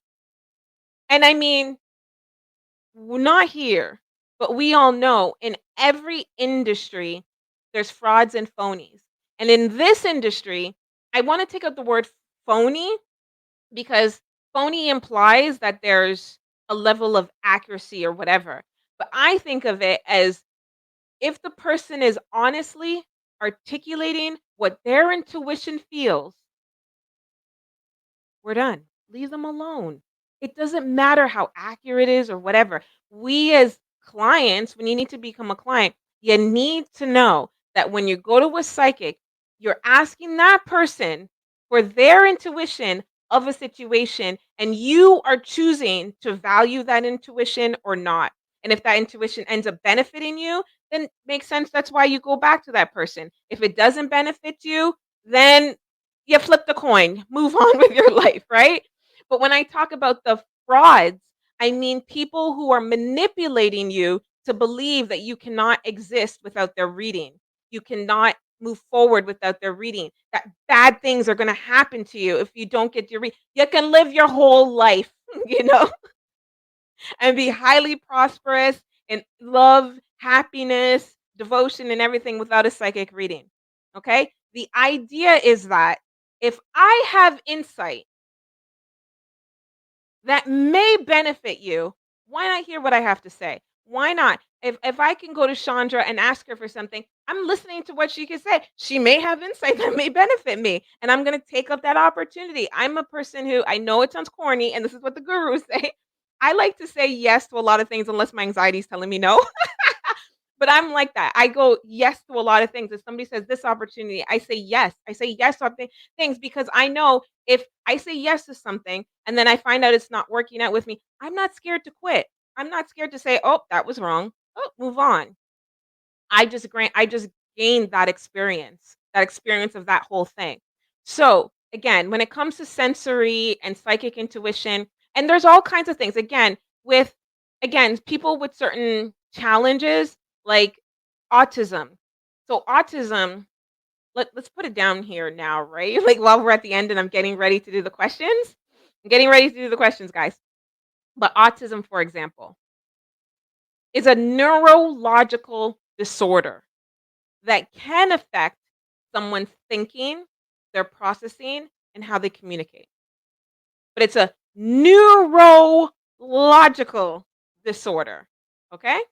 Meaning that it's the lightning and the thunder and the lightning and the thunder in their body that does not act or react the way yours does or mine does.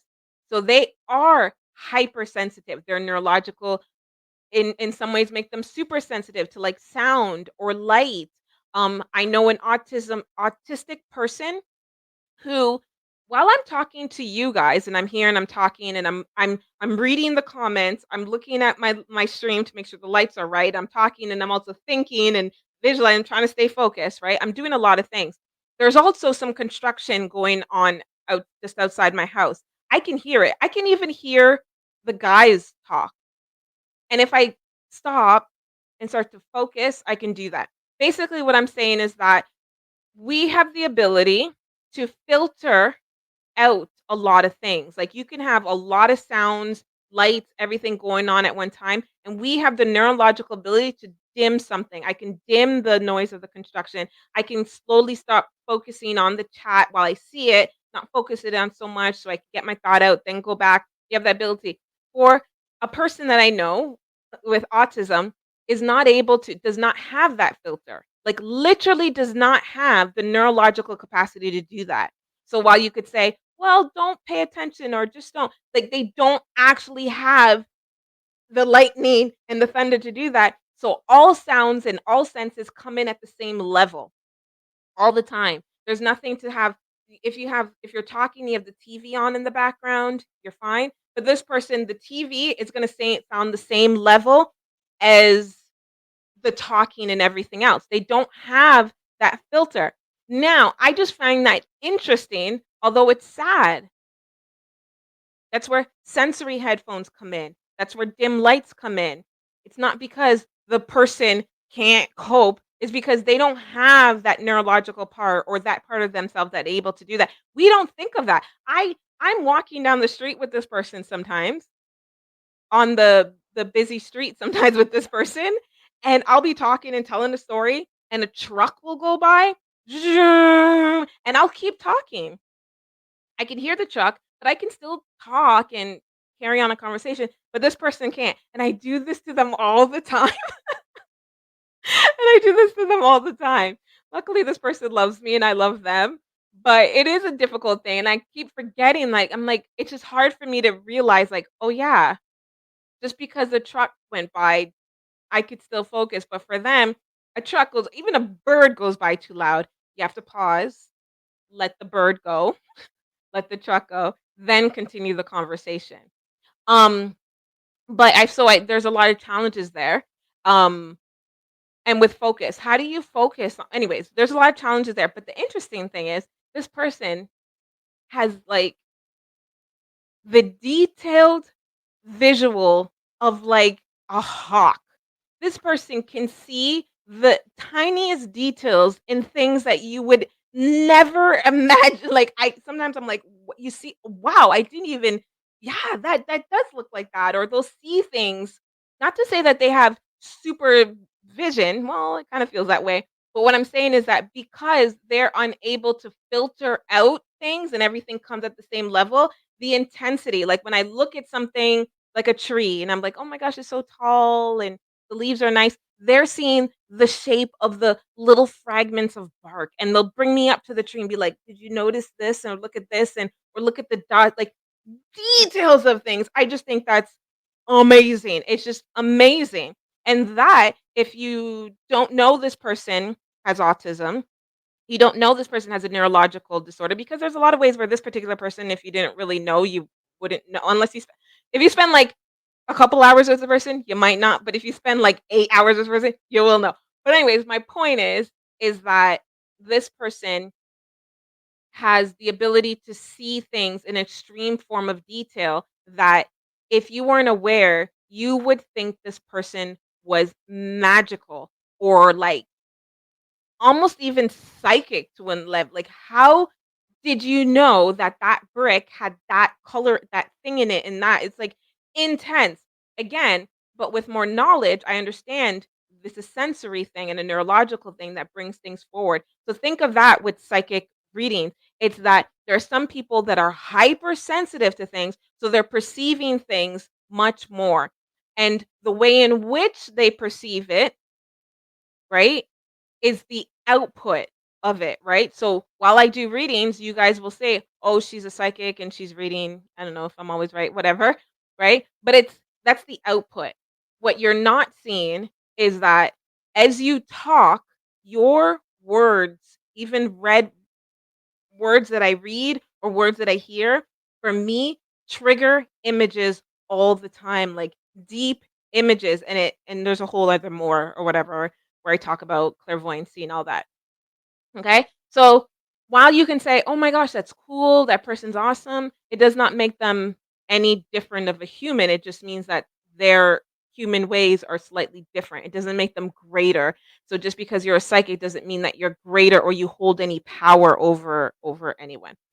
All right. So the sensory system and psychic in relation to psychic abilities, I'd like for us all to walk away from this and see it as that any psychic that you go to, um, that you appreciate really just has a different type of processing information, or they're hypersensitive to processing information. It's an information processing, it's hypersensitive. And you could appreciate that, you could take advantage of that for your own self, but just think of it as just that. Don't It's not hocus pocus alamagocus, and if anybody's trying to make you believe that, run. All right. I don't have any like ads or anything to play today. Thank you guys for listening to my spiel, but now we will do the question and answer part of this. Hi Tina. Tina and Chandra are talking. Okay, again, so I hope you guys, if you had questions, you are welcome for the statements, Vivi. You are so welcome. I hope you guys have been posting your questions in the chat because now I'm going to go back and read them. Or if you have more questions, post them in the chat, and we will. Yeah, the ads are missing. I haven't recorded any, and we switched over a few things, and I just haven't recorded. I'm trying to do less in my life. Well, not really, because I have a whole door project. If you guys remember that from last night, I bought a vintage door that I'm trying to put up. I also got these chairs, and I have to refinish them. Um, Work is really busy. Again, if you guys don't know, I do psychic readings as my full-time career. It's a 9 to 5. I've been doing that for years. So I have my job, and then I have all these YouTube stuff and other things that I wanna do. So I do wanna film ads, but I have to pace myself because I get obsessed on projects and I get compulsive. So that's why you haven't seen ads. And the reason why I'm talking about it so much because you can see it's giving me anxiety that I don't have an ad. It's making me think of the one that I wanna film, and then I'm gonna go down, whatever. So let's keep it focused. Also, giving psychic readings helps keep my mind focused. All right, so I hope you guys have been posting your questions in the chat. I'm starring them and I'm going to read them, whether they be from Facebook or YouTube. I'm trying to get to both. And let me play the little intro shenanigan thing that I have here. And we will come back and I'll give the little information about the questions and then we'll just get into it. Hi, it's Vanolia from South Africa here. Hello, this is Sky C. Hello, many blessings. My name is Joe. My name is Aishu. Hi Moni, I want to know.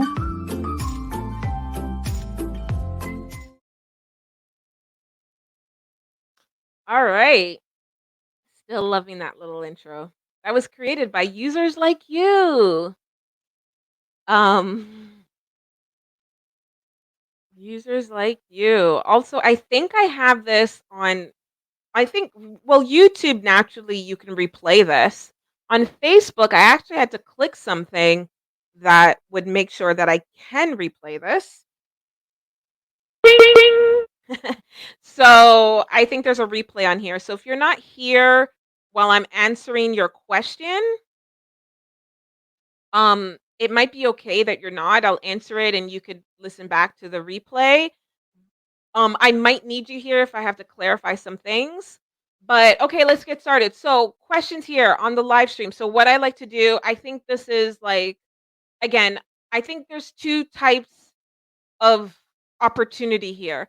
There's the opportunity of my private practice where it's me and you one on one and it's a conversation that we're having. We're talking about different things. I can get more detailed because it's private and it's personal and you can get more candid and I can get more candid. We could talk about names and individuals and people in your life and that's my private practice. Also within my private practice, I don't again, same concept. I'm not here to tell you what to do. I'm not here to make choices for you. How psychic would I be if I just told you what to do and you did it? That's not psychic. I do appreciate that people go to their psychic because they appreciate the individual. They like that psychic because they like how they talk. They like the psychic's concepts. So it's someone that you appreciate that could give you advice. I understand that. So I incorporated with in my private practice, I have incorporated this. You'll when you go on my website and you'll see it as psychic live psychic life coaching. But for me, what that is that again, I'm not telling you what to do, but I will work more with you to help you. Sometimes you don't know exactly what you want to ask when you come in. Like you just know like you're going through something. So it's a place where you could get your thoughts out and we'll get your thoughts out. And getting your thoughts out will uncover things that maybe you weren't aware of or help you kind of navigate your life. And that's where this like psychic life coaching comes in. I'm not telling you what to do, but there's a more of helping you navigate your directions. Like you want to go to school, but you want to stay in work. So we'll kind of dig deep into the probables of each, but we'll also dig into like what I think you're truly feeling or what you might be that to help you understand the choices that you're making. So that's here on public, we don't want to get that deep. This is for one every psychic reading, whether it's private or not, is entertainment at the end of the day. I mean, how lucky are we that we could get a glimpse into the future? Possibly. Like, that's fun. That's not, that's fun. Okay. Here it's entertainment, but also here, I feel that if you have a direct question, whatever, this is an opportunity to get that. Like, you guys were brought here for a reason. I was brought here for a reason to get that, and that we have that. And again, it's also because I want people to start to I feel like I want people to understand the value of what they could get from a reading if they choose to from not. So that's why I have it here. So here, I'm not gonna don't state your birthday. We generally don't read anyone who's not of their legal age. So don't state your birthday. I don't read signs. I don't read horoscopes or those kind of things. So I don't know. Um, try not to say we won't say anybody's first name if you're asking about someone. I'm gonna be as detailed as I can with the concept that this is a public platform, and although I'm not that popular, you guys are gonna like, click, subscribe, follow, and all those things so I can become more popular. But even though I'm not that popular, the internet is forever. And, while you may come in here with a username, the internet's forever. That means anybody can see and hear what you're asking about, and we don't wanna put anybody in an uncomfortable situation, so I'm gonna be very mindful of that. Also, no medical questions. I'm not a doctor. I don't appreciate using psychic readings, not even for myself, for anyone, for medical things. I feel that a doctor is there to diagnose. Like, let's keep people in their lane. I don't go to my mechanic to ask him how my heart is doing. You understand? Let's stay in the lane, okay? I understand that there might be a spiritual concept that you're not looking for a diagnosis, you're looking for the spiritual reason. We're not going to even slip on those boundaries. No medical questions, including pregnancy. Go to a doctor, take a test. You know what? The ignorance of childbirth is a part of the story of life of anyways until it's actually happening. So, no medical questions, no legal questions. I'm not a lawyer. Whether you are the plaintiff or the defendant, I'm not a lawyer. And although I may be able to see stuff intuitively, your lawyer is going to be giving you advice strategically based on the law, not necessarily on intuition. So we're staying in our lane. And no questions that infringe on the boundaries of another person. So if you haven't talked to somebody for a long time and they've blocked you or they've blocked you, whatever, asking thoughts about maybe how they feel, how they think, and those kind of things. Sure, energy is fluid, it's like that, but asking where they live, who they're dating, how long that relationship has, absolutely, we're not using psychic readings to stalk other people. All right, up first on the list, we have Oh, and there's no real list, okay? So don't get all your panties in a bunch. If you see me reading someone else and then it jumps, then you feel like you're missed, don't worry. Don't worry. I'm not whatever. Everybody's welcome to get a reading. If you're not sure if I'm going to answer your question, just write it anyways. You don't get in trouble for writing a question that maybe I can't answer. And again, most importantly, if I say I can't answer something, it doesn't mean that I'm going to intuitively read it, know the answer, and then just choose to withhold it for you for whatever moral reasons I have. We'll both be ignorant to it. I won't even know. I don't want to know things that I don't know, and I do have control. I do have control over that. Okay, so Songbird from so we have Facebook. Songbird Zaya from Facebook says, I have decided to take my own path and not listen to what other people say by getting my own place and starting my makeup classes soon. How will it be? Awesome. I like this question. She's like we said earlier, she's ready to just do her own thing. How will it be? So I think the question really is just how is this one? I actually feel like she's asking about the makeup classes. Let me know if I'm right. But I also feel like I think she's really asking about like how will the classes and how will that course and how will that transpire. But the question is also, I believe, a little bit of an overall question of like this new adventure in your life.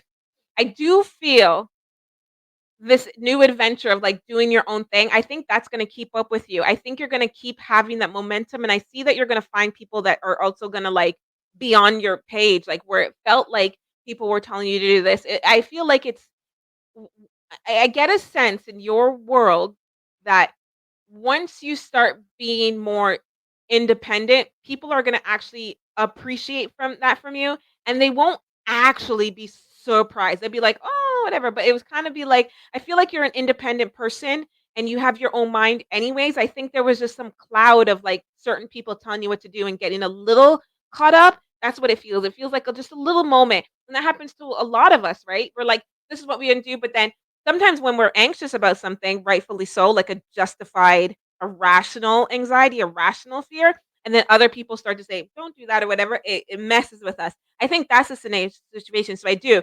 However, I feel with the makeup classes, I'm seeing a pause in that whole process, and then I'm seeing, like, switching to something else. I don't see it as, like, a failure or anything, but I do feel like your mind might change to something else.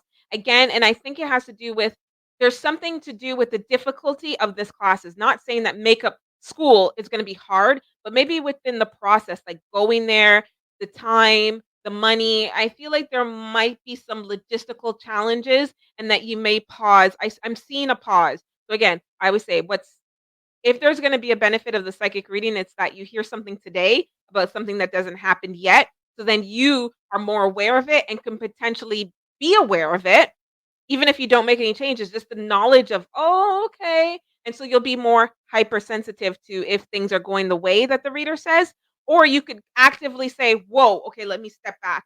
But I do see a switching of this makeup classes, into something else, um because of logistics, that it might be difficult or challenging. Songbird Zaya. Okay, next we have Lenice, and she had wrote, "If you don't wanna answer a question that is serious as this one, can you please tell me what my dream about with all the babies that I had been watching this morning in the dream? Does it mean anything from last night?" Interesting. Okay, so I think the question is a dream interpretation. Now, the way and I think I did a live on dreams, maybe I'll do it again. I don't know. Watch it back. There's a live on dreams. But and you know how my lives go. Usually it's the first half. So if you don't wanna listen to the yammer yammer, you just wanna hear. But anyways, dreams are your own thoughts, your energy, the lightning, and the thunder trying to process all the sensory information that has received during your day or through your waking life. So dreams, I don't read dreams as some like extra, it's not like tarot, it's not like some extra symbolism or whatever. So I really read dreams as if I'm reading you. So I would read the concept in your dreams and see how that relates to you. So I don't have much details about this dream, but I think her question here, tell me what my dream was about with all the babies that I had been watching in the morning in the dream. So a dream of okay. So again, because in dream symbol, a baby dreaming of a baby could mean this. But in reality, a baby of a dream could mean one thing to you and something totally different to another person, or it could mean one thing in your life at that moment and mean something else at a different moment. So that's why I try to read the person along with the dream at the same time and not just give dream symbols. Although sometimes dream symbols are I when I'm reading them, I'm like I see a match. All right.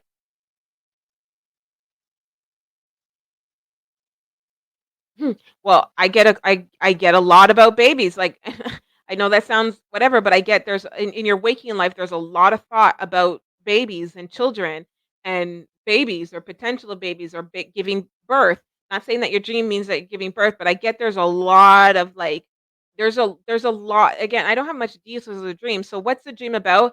I get in your waking life, there's a lot of talk or feelings and stuff about children. I get a little bit of I pick up there's some fear and anxiety about babies or potential of babies.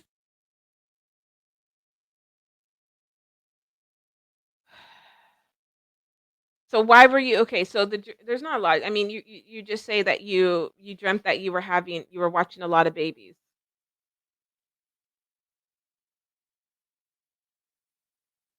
I get a lot of, like, I don't know if you've been talking about babies or wanting to have them or worried about it or stuff, but I think this dream about babies has a lot of things to do. And I feel like this is such a sour reading for you because it's like, okay, I just said she's like, I just said I had a dream about babies, and now she's telling me. But I think, and let me know if I'm wrong, but I think that beyond this dream, outside of this dream, in your life, there's a lot of thought about babies and children. And maybe they're not fully conscious thoughts, like as if you're like, I'm trying to have a baby or I think I'm having a baby. I think that children in your life is very significant part of your life. Okay, that's what I'm gonna say about that. You can follow up and we'll follow up if that happens. Okay, AV Morgan from Facebook says, has Jay been receiving my telepathic messages? I've been sending him in his dream as well. That's fine, kind of fun. Let's take a look. I feel like this person thinks about you a lot. I feel like this person would, let's say you sent a telepathic message. And let's say this person received it. I feel like this person wouldn't know that that's what it like it's not that it's not that clear, but it's like I feel like they're thinking about you a lot, but I don't feel like it's a conscious fluid conversation. Um so it's kind of like if I send my daughter a telepathic message to pick up milk at the store, I don't in your scenario, it's not like I feel like she's received that message and she's like, "Oh, I gotta pick up milk at the store." It's probably like the concept of she's like, "Oh, I'm thinking about mom. Thinking about mom," without like the actual context of the message hitting. And not I'm not looking at how well you're sending it or whatever. I'm looking at how this person because I do think this person's been thinking about you quite a lot. Now, the interesting with telepathy and the idea of telepathy is that if we think of someone, there's always a reason why we think of someone, right?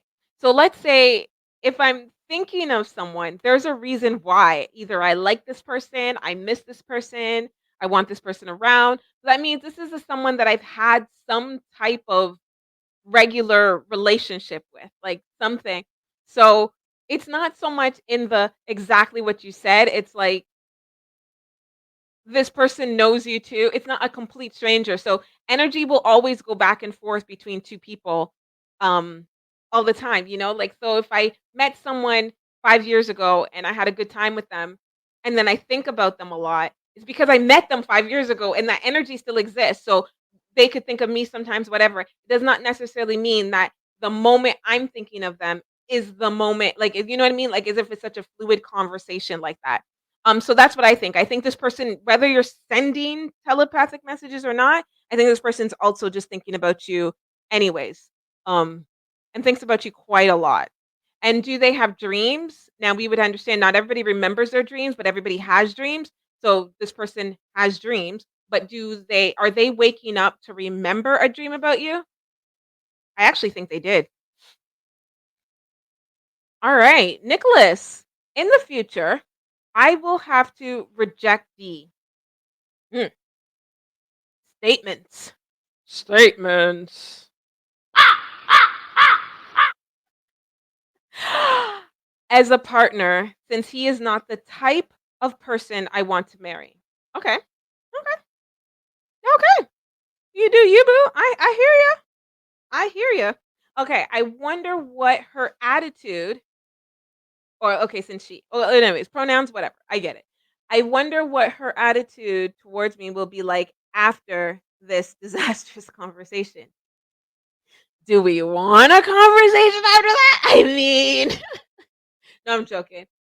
I'm joking. It's not like we say, "Hey, I don't think we're gonna work out. Bye," and we leave. That's why we can never ask Monique's personal opinions on things because I'm a weird one. So no one needs my personal opinions. They just want to know what I see. Don't tell me what you whatever, Monique. Just tell me what you see. Okay, so what will her attitude? I get a little put off, but I also get a little bit like when it's all said and done, not surprised. Like this person, okay, so I get a sense of like this is not okay. You know how we could say we didn't expect something to happen, but then when it happened, we're like, it makes sense. I think it's kind of like that. That's her response. Like, I don't there's a little bit of both. Okay, first of all, I feel like the intuitively may feel you may do this. Like there's some level of non-ignorance to how you feel about this person. Like, I don't think this person is walking around like, "Oh my gosh, everything is wonderful, blah, blah, blah, blah." Like, they may verbally say that, but I don't think that they truly feel that. I feel like for D, there's some things that were clear that you may not truly be into this. And again, hey, it could be the energy, the lightning and thunder. We send out things we don't know that we're sending out. So, you know? So I get a little bit of disappointment from D, like, ugh, like disappointed, like not wanting things to go, but at the same time, not as will kind of be reserved with their reaction, to be honest. Um, so yeah, and I think that's your question. Your question is attitude towards you. So again, not impressed and upset, but also like, here, how can I personify this? It would kind of be like, oh, really?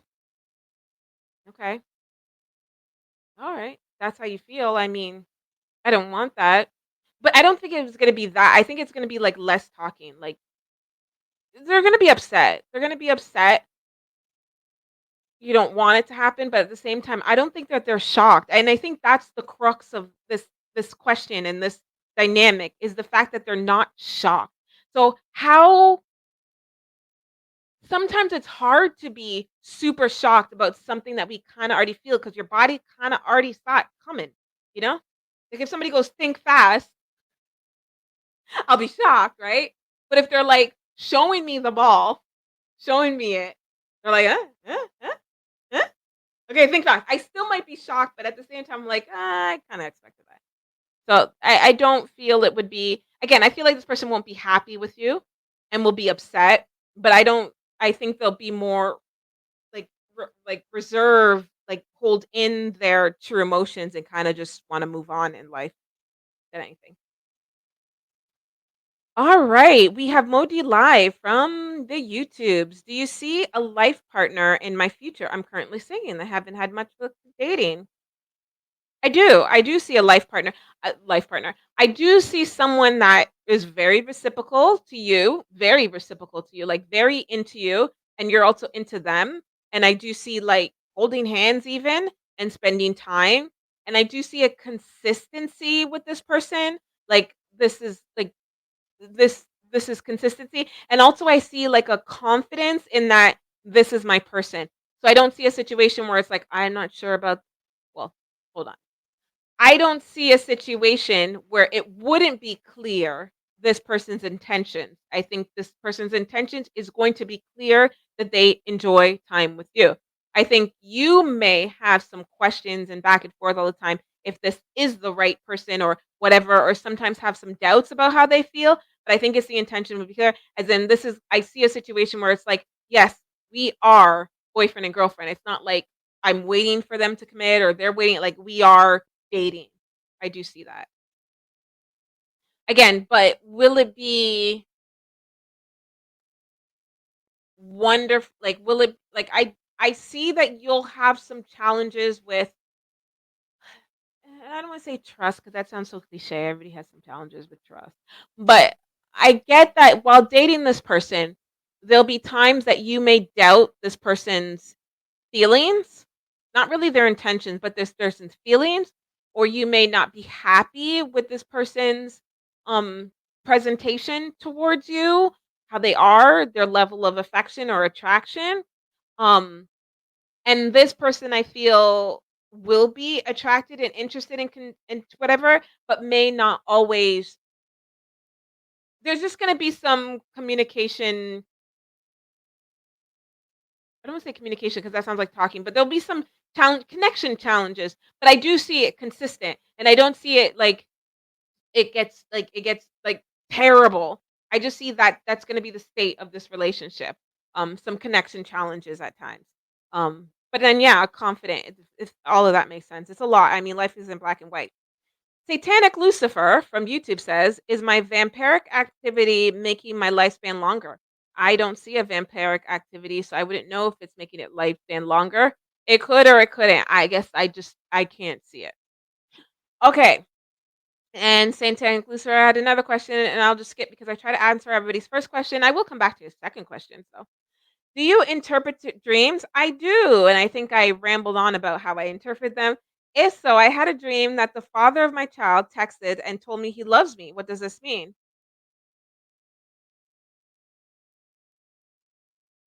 I get a lot of anxiety about if that were to happen. Like, okay, so this is what I think. Okay, so this is a dream, right? So without being psyche, how psyche, this is a dream. So it means that this didn't happen. This was a dream. Okay. So sitting in the state that this didn't happen, there seems to be a lot of anxiety about this happening. And it's interesting because let's say we want something to happen. Not saying need you do. Just follow me to the end of my sentence so I can get my point across. So sometimes, let's say, even if we want something to happen, we could still get anxiety about it, like wondering if it will. What does it mean? What does that do? What is it? Whatever. So there seems to be a lot of anxiety about this person's potential actions or if they would make these actions or not. It just seems like there's a lot of focus on what this person would do. Um, the father of your child. Now, do I feel that it actually is the father of your child? Like, because sometimes dreams are not the same person. Like our dreams cast different people in our lives to explain out different things. I do get this dream is surrounding this individual though. A lot of anxiety. So what does it mean? I don't see like what does it mean? It means that there's a lot of anxiety that I feel is pent up and your body and your mind and your soul is trying to um catch it at the pass of like trying to if we're worried about something and worried about something in our minds and our energetic state will create that thing in a safe place, our dream for it to happen. We do wake up traumatized sometimes, but it's creating a place for it to happen because we're thinking about that.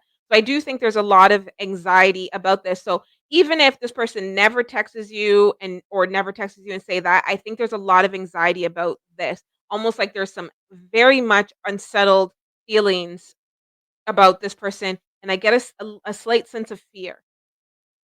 So the dream would be telling you that you have some anxiety about this in this person that your dreams are now bringing it to your subconscious. That sometimes even if we're over somebody and we've moved on and we dream about it, it could be some unsettled things. And I feel like there's something about this person that like kind of haunts you in a way, or bothers you in a way.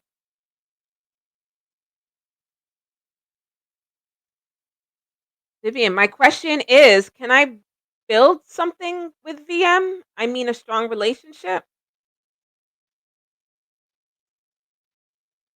I feel like I feel like it would be challenging. I feel like there'll be some challenges there. I don't know if this is about if you can or you can't. I mean, it is, but I think it's about if you will or you won't. Okay, because if the reading is it's saying, is there going to be a capacity for that to happen? Is there going to be an opportunity for that to happen? Can am I able to do that? There's a lot of I. There's a lot of like you that involves in like you know what I mean? Like a relationship is both way is both way type of thing. But I get what you're saying. You're saying it I think the overall is saying that well, I don't know. I think it is a kind of can. I think I do pick up that you're actually wondering if it's possible. Like I really don't know if it's possible, and I think that's what you're wondering. I don't think it's very like, "Oh, will we?" I think it's if we can. I just see a lot of challenges with this build a relationship.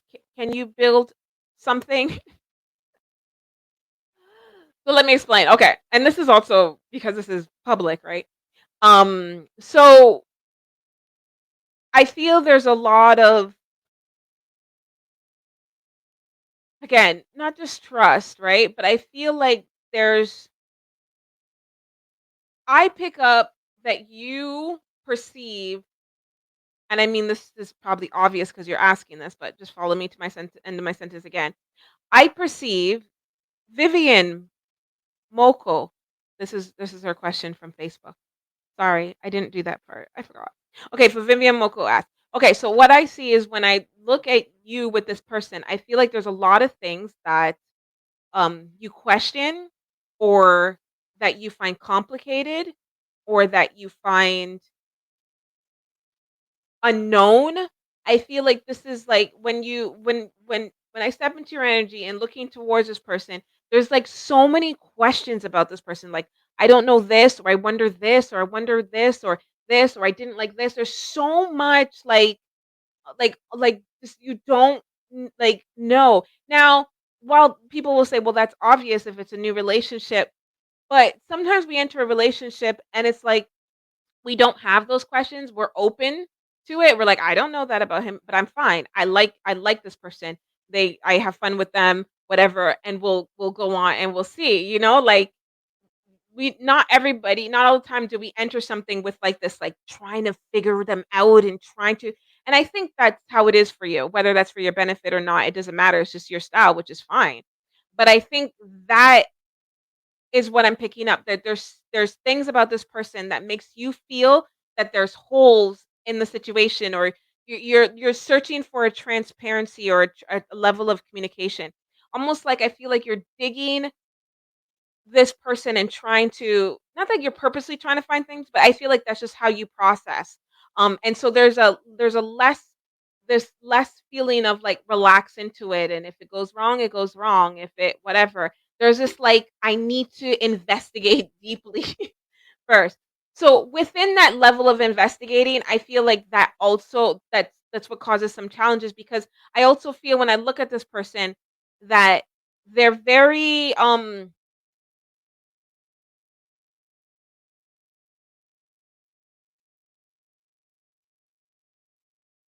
this person has a type of energy where it's just like, don't feel I need to prove myself, don't feel I need to show anything. And while that's a good attitude to have, the challenge is if you have one person who thrives on that, thrives on the knowing the more and finding things out, and the other person is like, I don't care to like, I don't just go with it, you know? It does make it complicated between because one person could be the digger and needing to know and asking questions all the time and needing to know, and the other person could be very receptive to that and be like, "Oh, here, I'll tell you again. I'll share this. I'll explain this in much detail for you, whatever." And then that would not necessarily be more compatible, but that kind of balances out.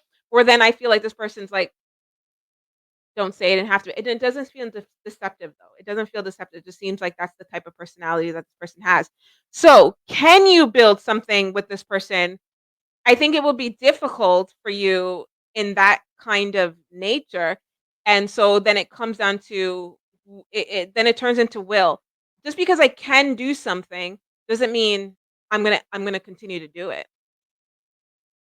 Um, so I hate to leave this question so open-ended like that, but I see this person would continue down a path with you.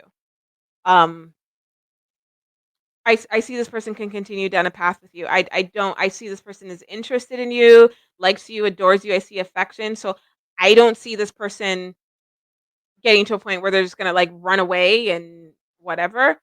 Um, so it's really about what when you decide if you if you decide this is the right person for you. Okay. Um, all right, I have to go back. Okay. So exactly. So Vivian responded to that. Um, exactly. And Modi Live to her question on Facebook responded, "Oh, thanks, Monique. I've had trust issues before. I'm like that." And yeah, and I mean, it is trust issues. I think we use that too much. Like, and because the thing is, when we use a term too much, and I mean me too, like all of us, we become lazy with the term because it's used so much. And not even only with ourselves, we hear that so much. Like, oh, I have trust issues. Oh, I have trust issues. I have trust issues. So then it becomes so like such a word we use all the time. We start to lose how challenging and the devastation of having trust issues. Like, you know what I mean? It's kind of like, oh yeah, well I have trust issues, so I know. So that's why I don't want to use that word so much in that kind of concept because what I guess I am trying to really articulate is that there's some inner challenges about relationships that need tempering or would benefit from healing or working on, you know what I mean? If it's manifesting as trust issues, sure, but it could be other things. Like it's weird because okay, if I meet somebody today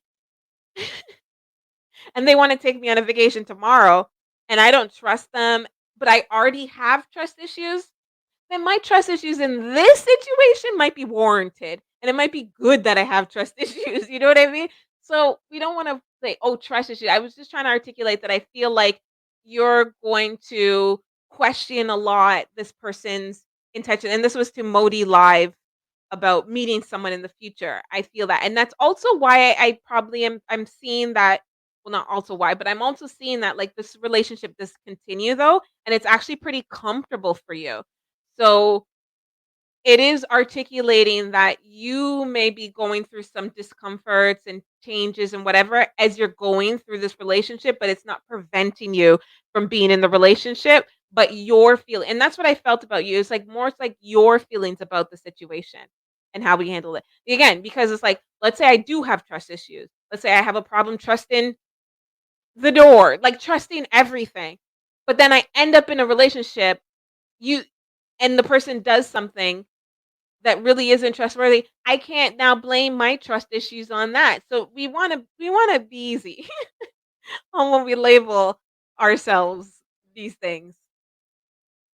Yes, exactly. A strange man, Modi Live says, yes, a strange man wanting her to take her on vacation would freak you. And that's a normal thing. But think about it. Somebody who does not have trust issues could confidently say, you know what, it's a little too soon. Let's get to know each other and not freak out by that.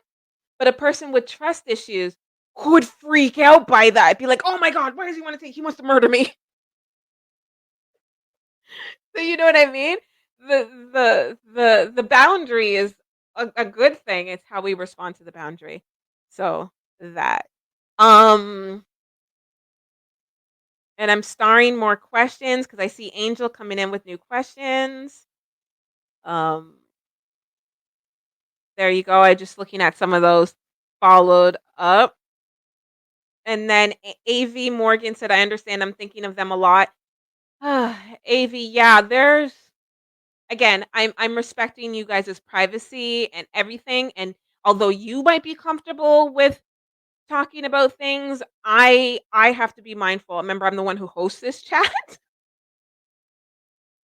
so come back to me. Why are you talking about my business online? I'm not actually afraid of that. I'm more mindful of that. Like, I think that would be a very healthy ONK response for that. So with AV, I do think there's a lot to be said about you thinking about this person and that. And the most I can give you is that um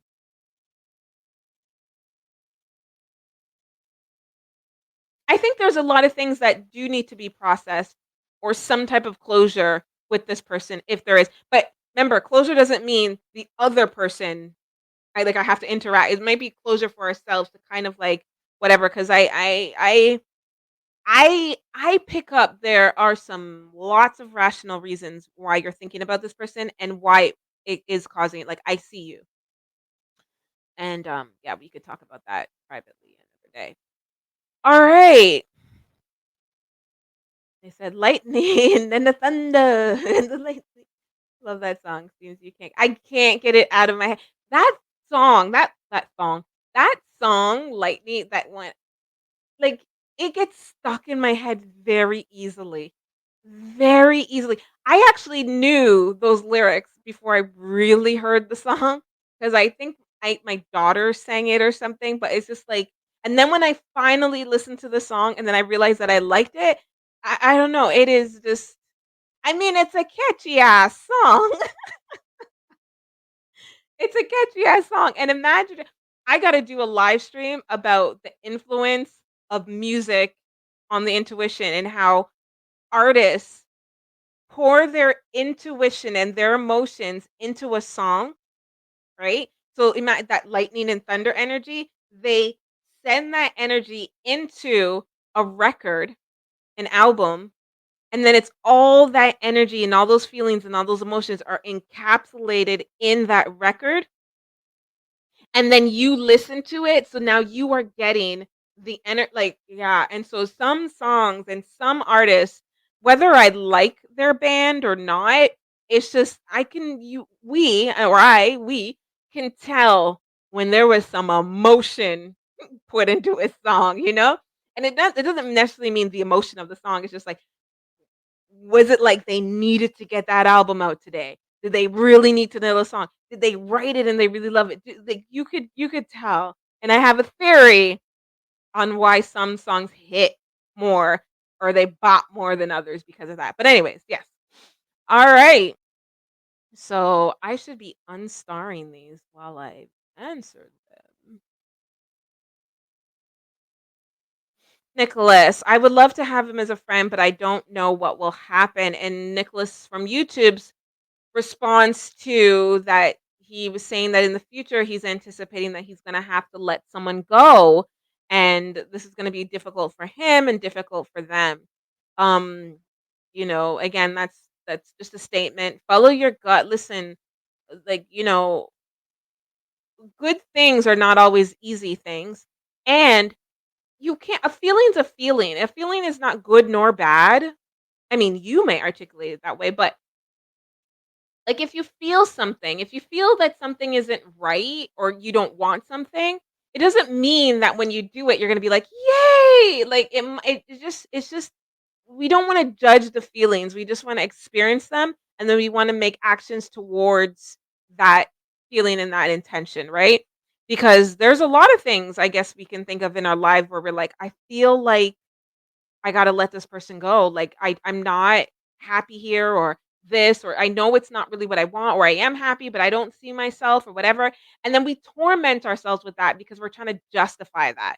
We're trying to say, because I don't see myself with them, or well, they like airplanes and I like trains. And we try to justify your feelings. You could just not want to be with somebody just because you don't.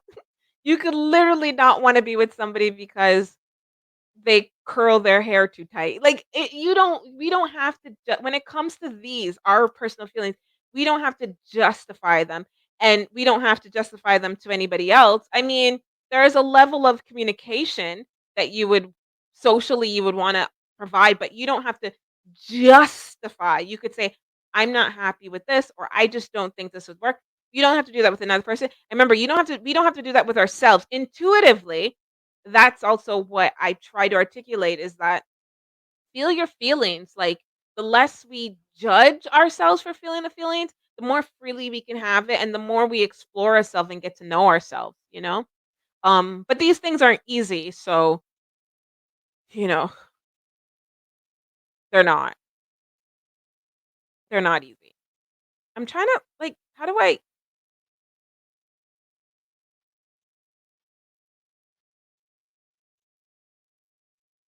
don't know how to do that. All right. I was trying to do something I don't know how to do. Okay, so we have Odessa.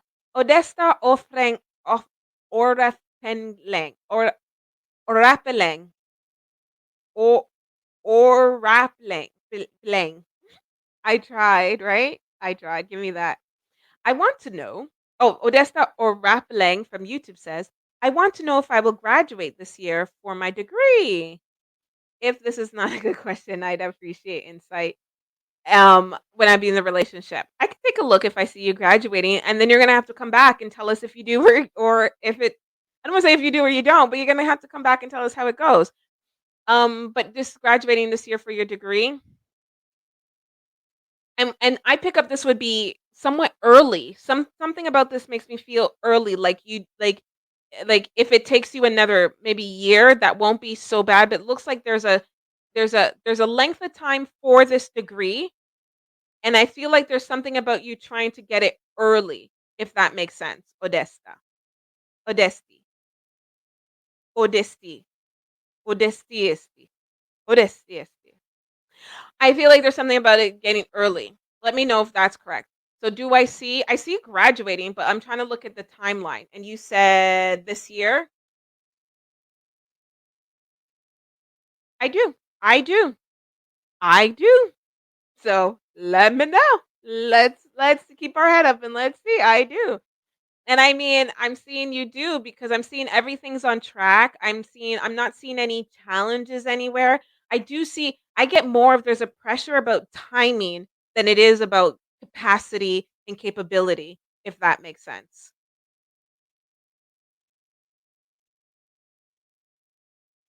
He said, I have to graduate this November. Okay. So yeah, I mean, I do, and I see like I said, I do see the pressure is more about, um timing than it is about capacity, like, as if, like, I feel like you're doing well in getting things accomplished. I do see some challenges with certain things and some anxiety about certain things, like, this is not a complete cakewalk for you, this is not well, I think you're pretty good at it, but I feel like there's some part that is a little difficult, but I think it's just I see it as challenging, and I don't see, like, a struggle of whatever, but I do see the sense of pressure that makes everything almost like if there wasn't this sense of pressure, I feel the confidence and the ability would go go really well. Yes, the research paper. Yeah, okay, so that makes sense. Like you're doing really well, but it's always the research paper. I have so many clients, well not so many, but I have a few clients that are like coming in with me with like, "Oh, my research paper." Like I get it. I get it. But again, I feel a confidence in other areas. I don't see that the research paper is the thing that does you in and then you don't graduate. I see that it's going good. It's going good. All right. Um Jam Tam, welcome. Ishika Asawa says, "Oh, I gotta start my research paper too." Ooh, is it that season? Is it that time? These things are due, aren't they? You guys are smart though, and like, I mean, I mean, a research paper is the crux of the thing, but you guys know what you're doing. Like, you know what you're doing. You know what I mean? Like, you know what you're doing. I think if we like never talked about the research paper being the thing, I think a lot of people would go in it because It's exactly that, a research paper, right? Listen to me. I'm not your professor. Don't listen to me. Take whatever advice your professor has. But I'm saying on an energetic thing, I so many of my clients are coming in with that. And when I read them, I'm like, you know your stuff. There seems to be it's just something about the pressure of the research paper. But I that makes sense. The more something when we want something, right? And we're going for it and it starts to give an anxiety and we start to feel that pressure, that's a sign of how important it is to you and how great of the work that you're actually doing, right? There is a natural humanistic thing. It's bravery. It's called bravery. It's called courage. It's in war, whatever. When you're doing something grand, you know, the soldier going out for battle, he has anxiety because he knows the the importance and the power of what he's doing. He's not walking out there all cocky like, you know? So sometimes when we're doing things and we get to that point where we get that, ugh, ugh, just a reminder of how important that we are at what we're doing and how much it means to you and how non-narcissistic you are. You guys aren't narcissistic. Okay. Um Pratchie D. She says, I hope you find my question. Look at this. Money. Hello.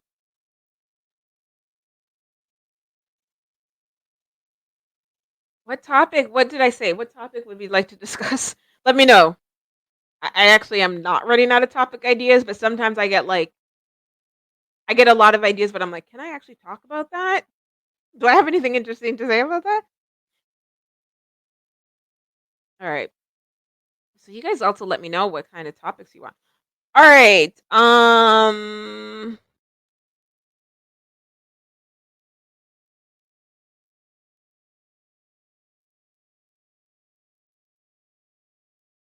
Okay, here. Remember, I'm not going down any special list. There's no order, there's no rhyme or reason. I was trying to make a rhyme or reason to this, but it's easier to just not. Okay. So, if you had post your question before Cat Lat Lee here, don't be offended. There's no order. There's no order. Okay, Cat Flatley from Facebook says, I don't know what's happening between myself and Steven. It's causing mass confusion and it's causing mass confusion and depression. Yeesh. Any advice to me on what's to come? Thank you for your time. Between you and Steven, I don't see this getting better. I do see the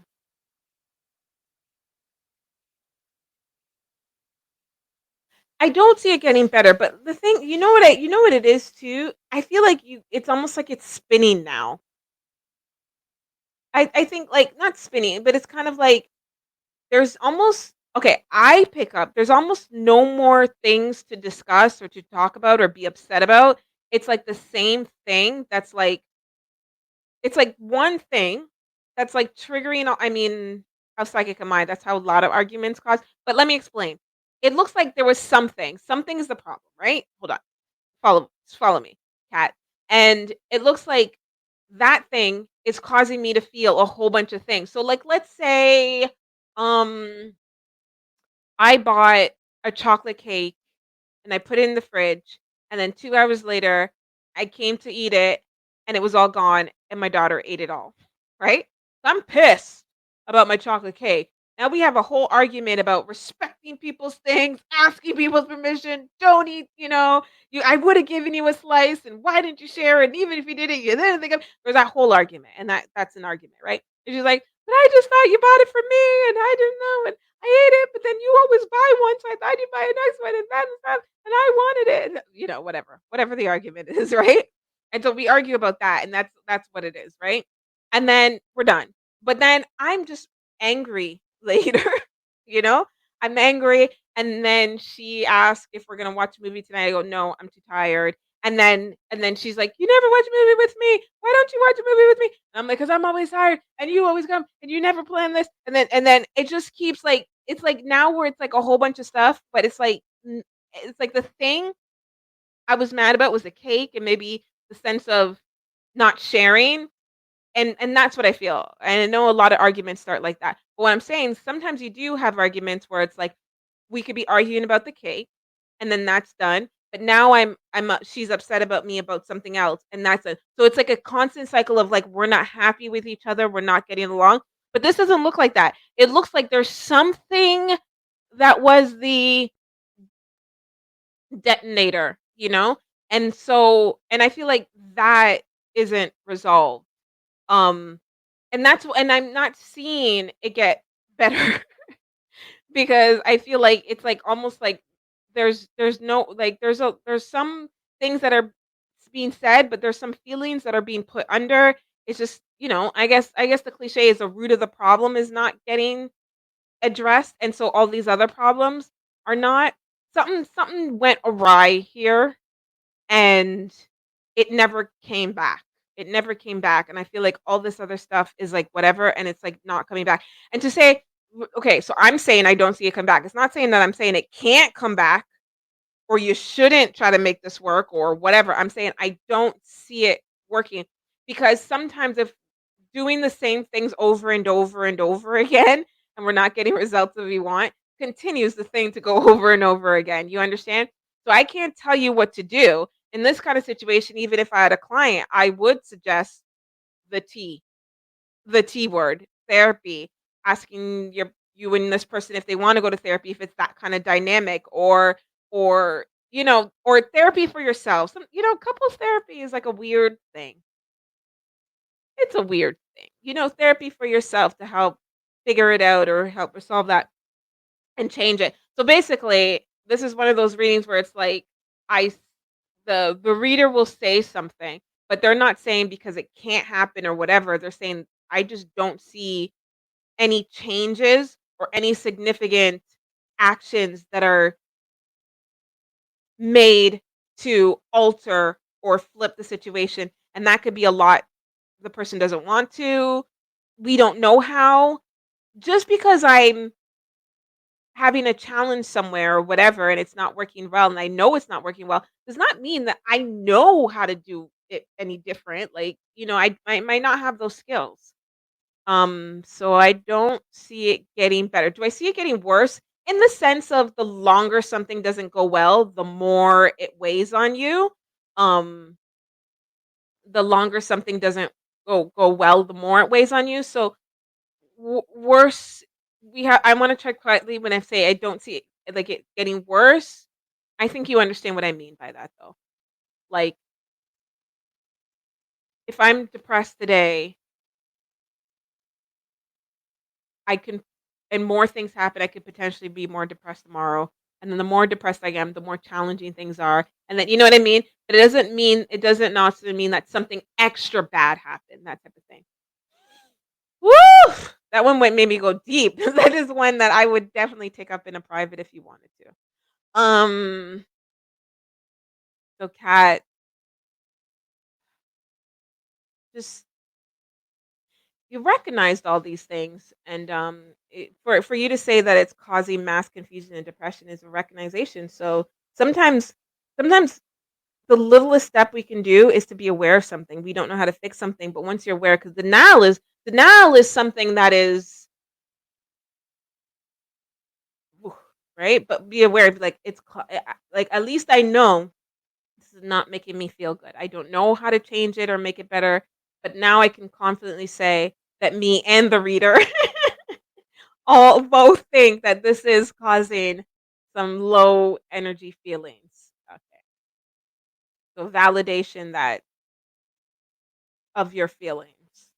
It's not in your head.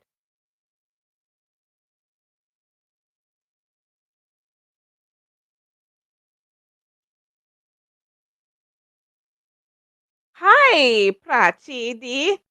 I probably said that wrong, but I try. Hi, my question. Will my ex contact me? We broke up June and July. Yes, I do.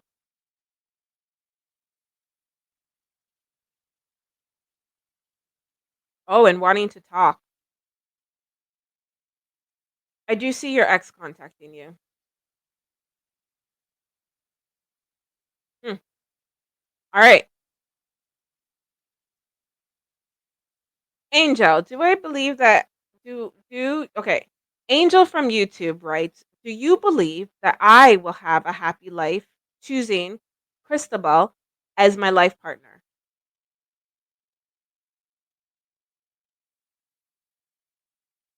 Do I believe that you will have a happy life by choosing this person? Do I believe you'll be happy with your choice? Or do I bel well, it kinda goes the same way.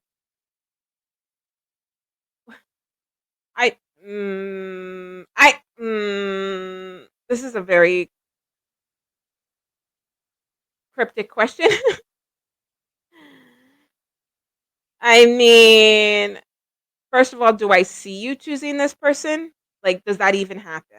Is that in the future? Do you get to a point that you choose this person? And if right now you say, "Yeah, I've chose this person," then we don't then it's you've already chose this person. So then the question is more like, am I going to have a happy life? Like the lot of this seems to be around the word choosing, as if the choice hasn't been made yet. So what if the choice is never what if you end up not choosing this person? But how could I tell you I mean, I could because I could just say that if I don't see you choosing this person. But if you have the intentions of choosing this person, then why haven't you like, you know what I mean? This is a very, like, what you wanna know? What you wanna know? I can't make choices for you. So, it's the question is, if me and this person were to live together for like, decide to live together and be together for life and swore on it, licky licky stamped it, black magic did, spit and shook on it, drew blood, just soaking. Um, would you be happy? So it's a probable because there's a chance that you might not choose this person. I feel that you would be content with this person. I don't feel this is somebody that you're gonna turn around and hate one day. I don't feel this is somebody that, like, there's gonna be some, that this person's gonna change into something, whatever. So if you chose them, I do feel they'll be like, I don't see something happening where you're going to hate this person. I don't see that. Um, yeah, I'll leave it at that. I don't see you ever hating this person and, like, somehow you just like can't live with yourself because of this person. I don't see that happening. Okay. All right. Will Ishika Asawa says, "Will I get job at KPMG?" I actually don't know. Hold on. This is weird. I literally get I don't know. Hold on.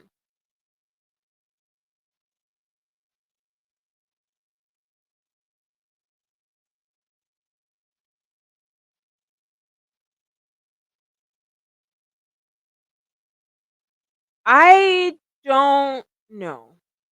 I'm not seeing this job or this company.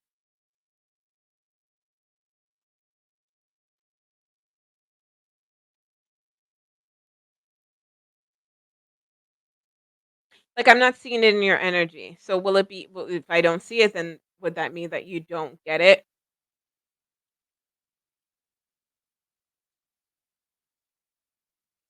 I'm seeing a whole bunch of other things that have nothing to do with this job. Um, I'm not sure. I'm uncertain. It's a very, like, it's seriously for me unclear. Like, and not unclear is just like I can't like I literally don't see this in your energy at all. But I can't define if that means like when I'm not getting this at all. So it doesn't mean that it won't. I just can't see this. Now, when I look at other jobs, I'm seeing a totally different job. Like, I'm seeing a totally different job, a totally different job path. Like, you in something else. Um, yeah,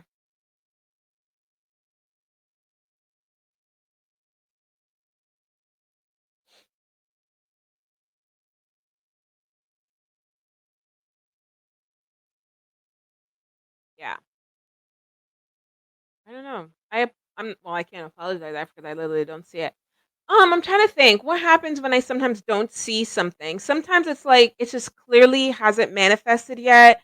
Sometimes it's life takes a major different direction that it doesn't it's almost like maybe these people give you a job or offer you a job but you don't end up like choosing that, like you end up somewhere else in life. It could be that the opportunity, like the job opportunity ceased to exist, like they pull the opportunity, so it's not like you didn't get it or you did get it, it's like the opportunity just does not there, like they had the opportunity there and then they're like, "Oh, we're not hiring for this anymore." It could be a lot of those things because I just don't. And it could be that you do get it and I just don't see it.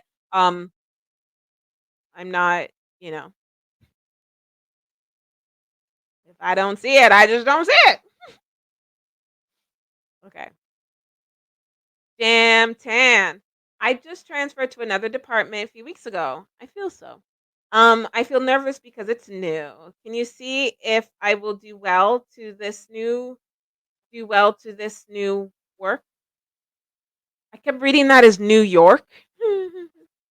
Okay, do I see that you'll do well? Yeah, I do see that you'll do well. I do see it. Why does it seem really quieter over there too? As if like you're very independent. Well, I feel like you do communicate with another person, but it just feels very quiet over there. Like you just do your thing. Maybe that is it too. That there's not much feedback. Probably more responsibility in the sense or expectation, or like you're more in charge of something. Oh, I don't know if it's in charge, but you know what I mean? Left to your own devices, to do the work that you do. But I see that no one's gonna bother you. You're gonna get things done. I do even see praises and like accolades, like you will hear this, that you're doing a good job. I do feel like you're gonna get that feedback.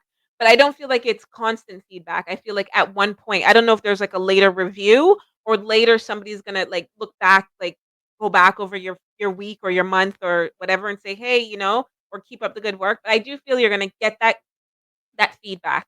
Um, you're gonna get that feedback in just a few weeks too, maybe like 2 weeks. Why did my baby daddy hit me up today?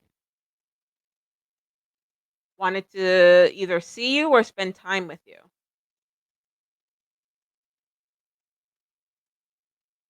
Seemed like a rekindle or some kind of affection or need or something.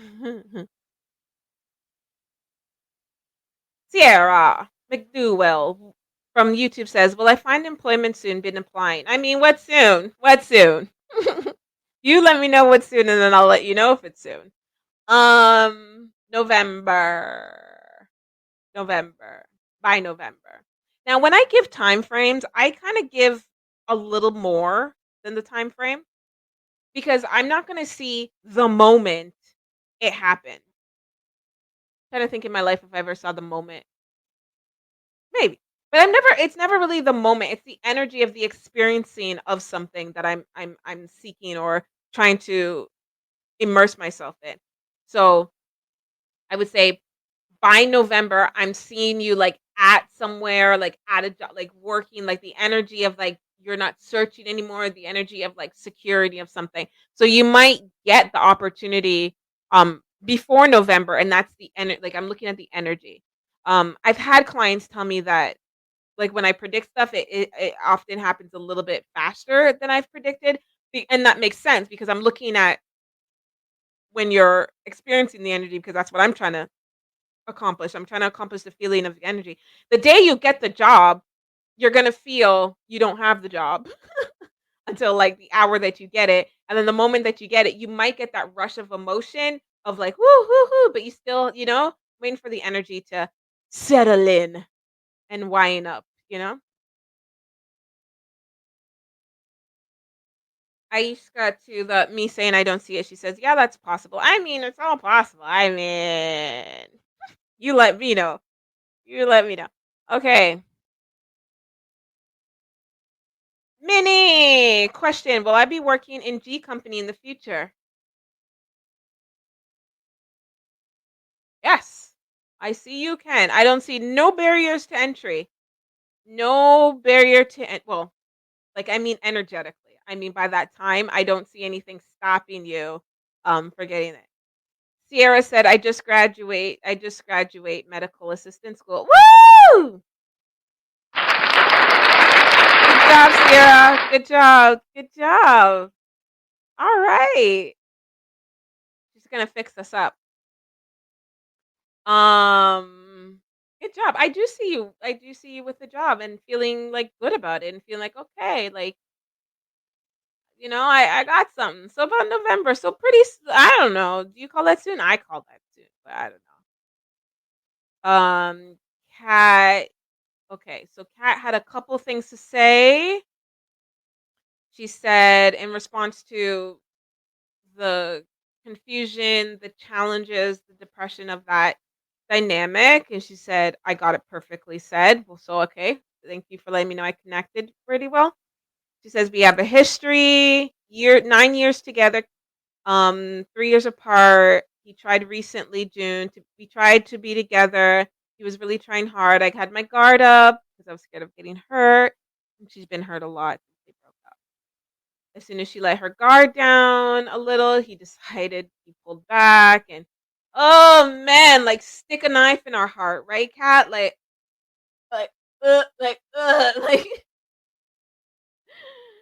sometimes I can't read you guys without feeling these things, so I get it.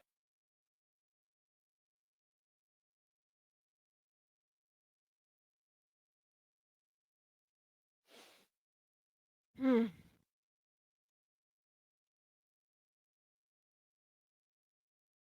Feel your feelings. It's okay to be hurt. We're all hurt and it sucks. I have no like nothing. Like when somebody's telling me how they're going through a bad relationship, I'm not the one to be like, "Oh, cheer up." Like I'm like, "Oh god, yeah.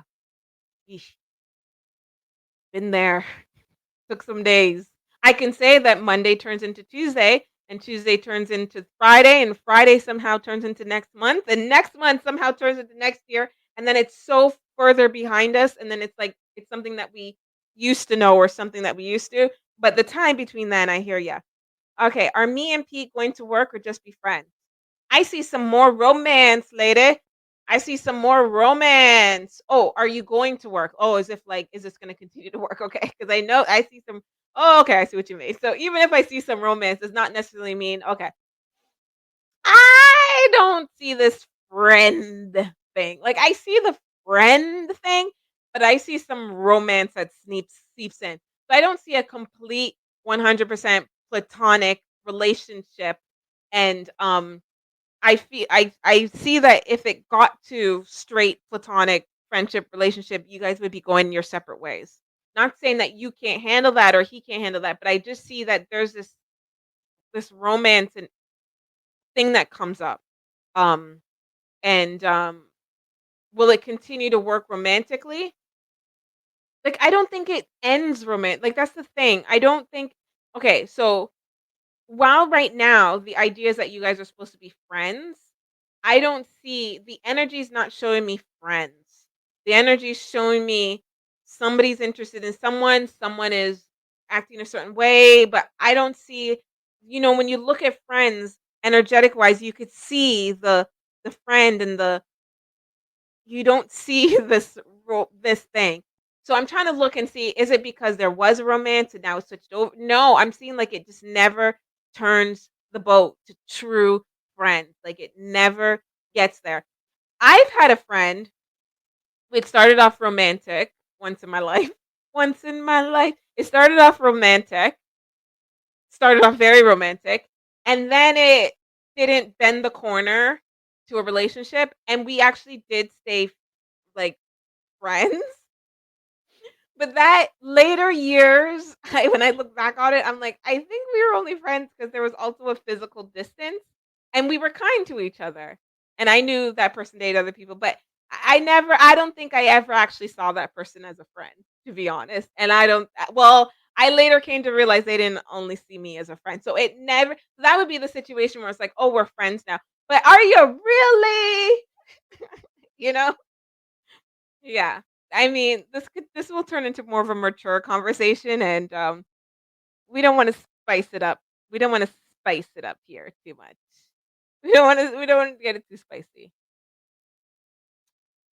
All right, you guys. So I do start to have to roll out of here. We've been on here for 2 hours and 49 minutes. Hitting the 2 hour, almost hitting the 3 hour mark. I loved hanging out with you guys. Um, I hope I got to everybody's or majority of you guys' first questions. I try to make sure I answer everybody's first question, and it's true that I might not get to your second question because I would hate to be answering somebody's first and then second and third when other people haven't even had their first question, knowing that I'm not going to be able to hit everybody's question in the first place. So it would be a shame. So if you've asked the second question and I haven't gotten to it, I am sorry. We'll try to. The idea is, at least hopefully I got to your first question. Also, thank you for hanging out here. Remember, you guys can watch this on the replay. And the topic of the day is sensory and your intuition, and how sensory system and the intuition combined. You can watch that as the first half. For those who want a private message from private readings from me, want to come to my private practice, the links are in the description box, either on Facebook or YouTube, or I don't know, Twitch. If you want to connect with me and you're watching this from Twitch, you're going to have to visit my website, which is on my Twitch link somewhere. And we will be back here either Friday or next Monday. I'm hoping to be back here Friday with another topic. You guys are always, always welcome to come in and ask any question that you would like. If you're listening to this on the podcast, you can actually kind of voice note your question in. There's a link that you can hit voice note and you can voice note your question. And that is actually, you can voice note your question at any time of day or night, and then we'll read them back on the live stream. So you can voice note your question. You'll get priority. I know that's so much to explain. I didn't explain it well, but whatever. That's for those who are listening on the podcast. Um, you guys can all watch this podcast. It's streaming on all podcast platforms except for Apple. I just haven't hooked it up properly because that got pretty complicated. But you can listen to this on Amazon Podcast, Spotify Podcast, um, Anchor, places where you stream and podcast. You can listen to this again, and on the podcast again, there's a link that will let you send a voice note to me, and you can send your voice note at any time, a day or night, whether we're here or not. And then when I do this again, I will read the voice note things first. You guys kind of get priority. Other than that, just pop in, be here when I'm here. And yeah, again, private readings. You can book one now. They're only booked through the website and through either PayPal or Stripe.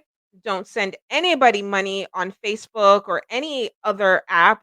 Make sure it's directly from the Monique Empath site. Don't friend anybody saying that they're Monique Empath, because it wouldn't be me friending you. If you want information, come to my Facebook page, my YouTube page, or my social medias.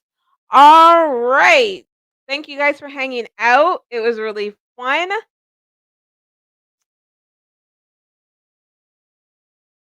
Um, yeah, and I will see you in the next. All right, bye guys. Enjoy your day. Trust your intuition.